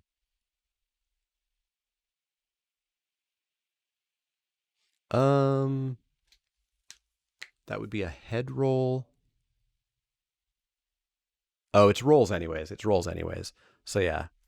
So this is going to be a head roll, a body roll, and a legs roll. Or no, sorry, it's 2 damage each. It's 2 damage each. What am I doing? It's not 3 damage each. It's 2 damage. So 1 to destroy the helm and heavy damage, light damage, heavy damage, light damage, heavy damage. She gets knocked down 3 times over, but we don't have to roll on the table. We don't have to roll on the table. Good try, Rowan. Not really. Dante, stab at him from behind. Speed of 4. Hits on a 4. That's 4 hits on a fresh deck.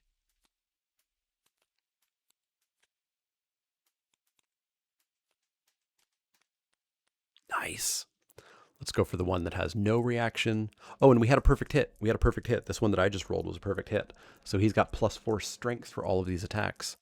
So he wounds on a 1. Or sorry, he wounds on anything but a 1. And we rolled a 1. Let's go for the elbow. Don't roll a 1. Hey, we wound the elbow. Let's go for the scapular deltoid. We wound the scapular deltoid. And then let's go for the beast's brow. A crit would be nice. We wound the beast's brow. We take 1 brain damage and basic action targeting the attacker. So speed of 3. Accuracy of 1, 2, 3, 4. 3 hits. Dealing 2 damage each. How many wounds does it have left? 2. 2 damage each to legs, waist. So waist knocked down, legs knocked down, and then he can't dodge because he's got frenzy. So it's leg trauma time, although he does have Arcanthus. So we can ignore the severe injury here if we don't like it. Does brain damage linger, build up like it does in boxers, or does it magic away? So brain damage ticks away at your insanity. When your insanity is gone, then you roll on the brain trauma table where bad stuff might happen. And that stuff typically does not stick around. Or typically does stick around. So on the legs, we're looking at being hamstrung. You can no longer use any fighting arts or abilities. This injury is permanent and can be recorded once. Let's use our Acanthus. Well, no, that didn't kill us. If it didn't kill us, it makes us weaker. Get a bleeding token. And we get hamstrung.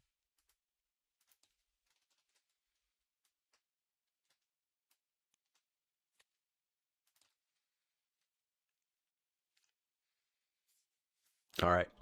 Did we restart the campaign yet? Someone in chat tell me because you're on mute. All right.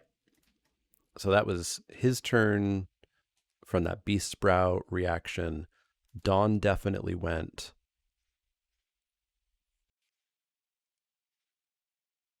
Dante obviously went. Did Rowan go? Rowan's knocked down from the trap card. Yeah, she went. They all went. Next turn. What's the negative effect on hamstrung? You can't use fighting arts or abilities, which he has none. So it's great. Abilities either. Okay, so he also doesn't get to use Tinker and Explore. So White Lion's turn. Size up, random threat in field of view. That's everybody except for Rowan. So 1 would be Will. Stares down the prey. On a result of 4+, the target suffers a brain damage and is knocked down. It's a 3. We're all good. It's only green and red. Was it threat? Oh, it was threat. Correct. It was threat, not survivor. Good catch. Okay, so end of the turn. Its claws extend. It's going to target one of these survivors at random. They can't dash because they're knocked down. She can't spend survival because she has none, and he can't spend survival because of frenzy. So it's going to be one of those two. Evens, so I usually do even odds. So that would be Rowan. So Rowan gets grabbed and moved away from all threats. Suffering 2 damage to the arms. Boop, boop. Nope. Boop, boop. She stands up. He stands up. I can't believe we're still alive. All right, Rowan, what can you do? You can get on in behind and try to be a hero and stab this lion. Speed of 3. Hits on a 5. We get 1 hit. It's the tail. Wound on a 5. Crit on a 10. We wound, and reflex, it runs forward. Okay. Dante, move. And then your headband's not going to do too much. Dawn, limp forward. Will, 1, 2, 3, 4, 5, 6. Will go here and bone dart it. Hits on a 7? Hits on a 7, so 2 misses. Next turn. I can't believe we're still alive. Size up. Random threat in field of view. That's everybody. So we'll do left to right, 1 through 4. So 4 would be white. So that's going to be Dante. Stares at Dante. Rolls to see if he hits a 1d4. Or rolls a 1d10 to see if he hits a 4. Hits a 4. So a brain damage per monster level and gets knocked down. If we win, it proves that Kaldheim is the greatest magic set ever. Hell no. Okay. Will, throw your darts. 2 hits. 2 hits. We got the beast's ribs, and we got the fleshy gut. Let's go with the ribs first, because that's a positive wound. Wounds on a 4, crits on a 10. So we wound the beast's ribs. There goes size up. We are 1 hit away from killing this thing. Also, you have 3 understanding, right? You have 3 understanding, so he gains a survival. He's already at max survival. Now, how do we do 1 more point of damage? Nobody's in range. Dawn, limp forward. Can Rowan dash? Rowan could dash. Rowan's going to move. And then she's going to dash to get another move. 1, 2, 3, 4, 5. 1, 2, 3, 4, 5. She'll come over to the side. Didn't I also hit the gut? Oh, I did also hit the gut. Look at that. Where was she? She was like here? Because we ended up here. No, she was here. 1, 2, 3, 4, 5.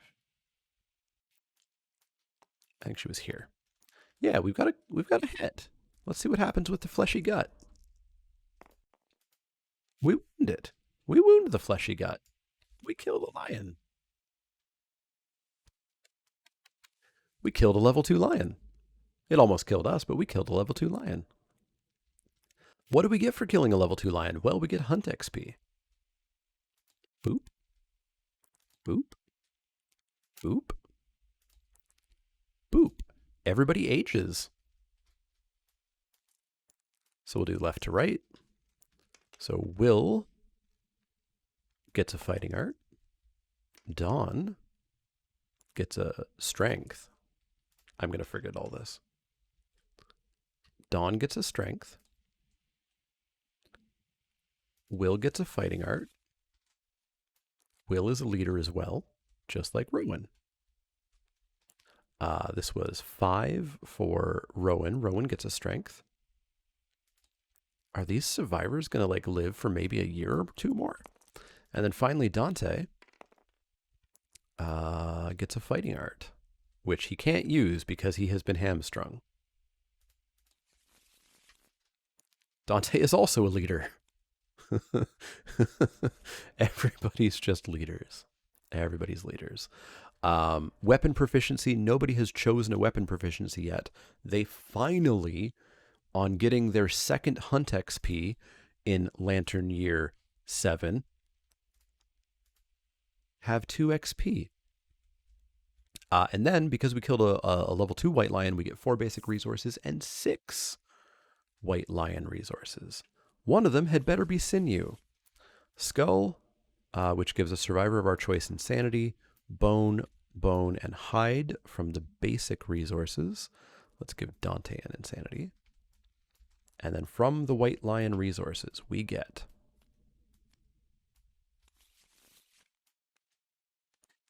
Curious Hand. A random survivor gets an insanity.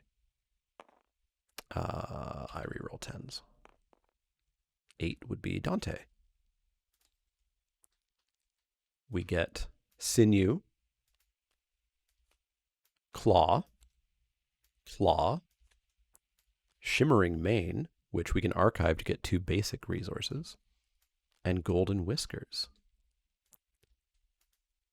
We got stonked up on stuff. Doesn't it say you get 2 XP for level 2? Yes. Yes. That shows how often I actually fight level 2 things. Thank you.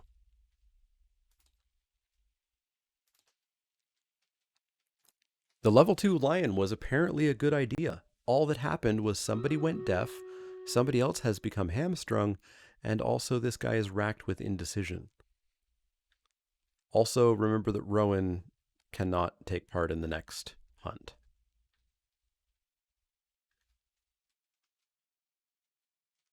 That was interesting. Kaldheim's not dead. Kaldheim's not dead.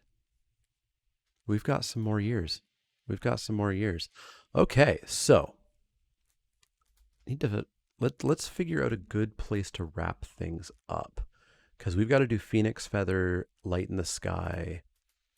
All right, we'll head back, but we won't do too much in the settlement. We'll just do these story events.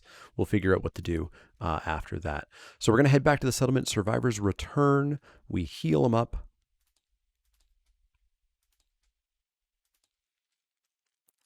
We get endeavors. So he can't use his ability, so we don't get the bonus endeavor. So we just get the 4.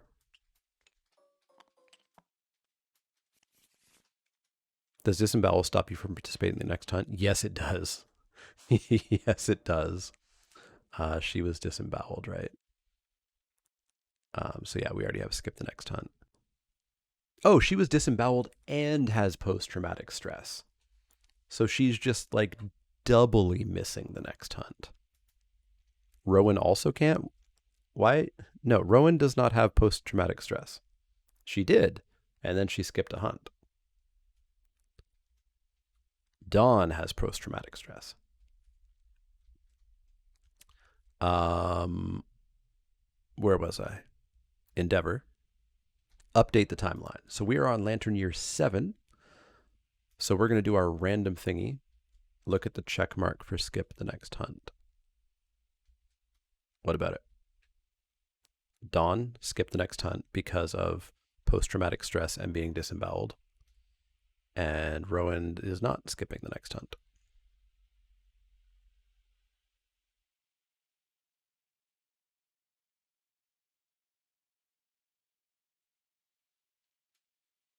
Why is she skipping the next hunt?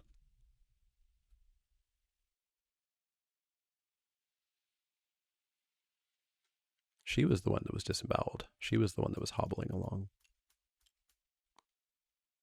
right?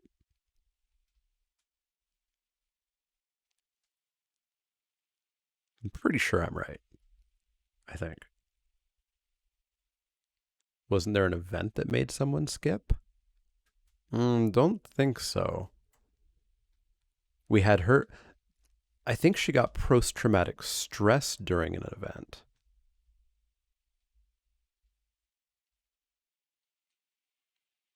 And I think that's when we originally checked that. But then she also got disemboweled. Anyways, we're on endeavors. We need to do our random story event. Rivalry. If there are less than two returning survivors, discard it and draw a new one. Select two random returning survivors. They begin to argue. This is really bad, actually. Our first random survivor is green, so Dawn. And we reroll 10s and 9s. Dawn and Dante are rivals. Roll a 1d10.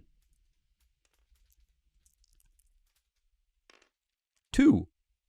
The two rivals beat each other up. Neither may depart this phase. Well, Dawn wasn't anyways, but now neither is Dante.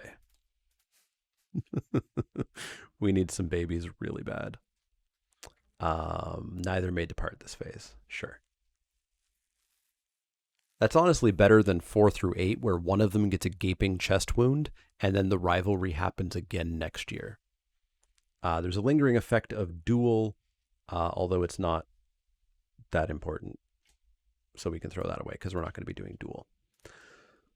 Phoenix Feather. A fallen feather fills the settlement with dread. The skies bubble and murmur as a dark presence tears through the atmosphere like a negative lightning bolt, sucking the air and energy from all who gaze upon it. A light rain begins. The survivors turn their eyes up to see a huge iridescent feather slowly floating towards the ground. Their lantern lights reflect strange rainbows off the twisting feather. A primal fear takes root in the settlement. You may now hunt the Phoenix.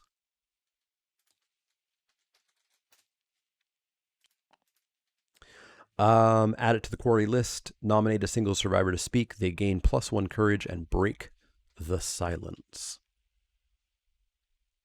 Let's have Dawn break the silence because this will give her the courage to do the bold. So let's do her bold right now. So she gets matchmaker. And she gets an extra endeavor.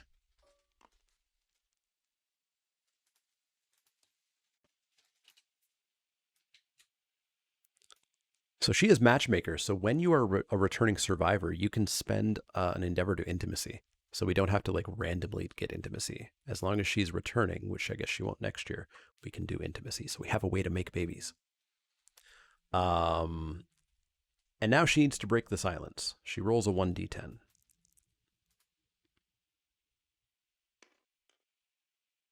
3. The survivor shoos everyone away from the feather. Alone in the rain, they examine it. The nominated survivor gains +1 understanding and the tail feather. Phoenix resource. God, where do I find that?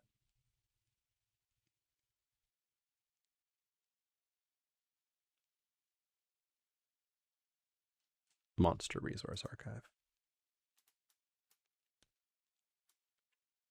Oof, that's a stonking deck. Tail feather. Tail feathers, lighter than air. It's a hide, strangely enough. Okay, so that's all for that. So now we just have to do lights in the sky again. Spectacular light show. And we have that active, and we'll remember that we have that active. We bring our resources back.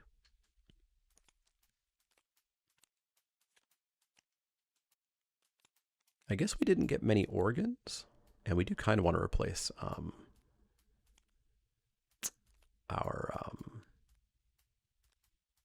monster grease that we've lost. But yeah, that's a lot of resources, and it looks like Kaldheim's going to have another year. Let's that battle going. Thanks for watching, YouTube. Of course, come join us on Twitch, where it's going to be really fun. It's really fun here, and I'm glad that you've been enjoying it on YouTube, so that's awesome. Keep those comments and likes and stuff coming.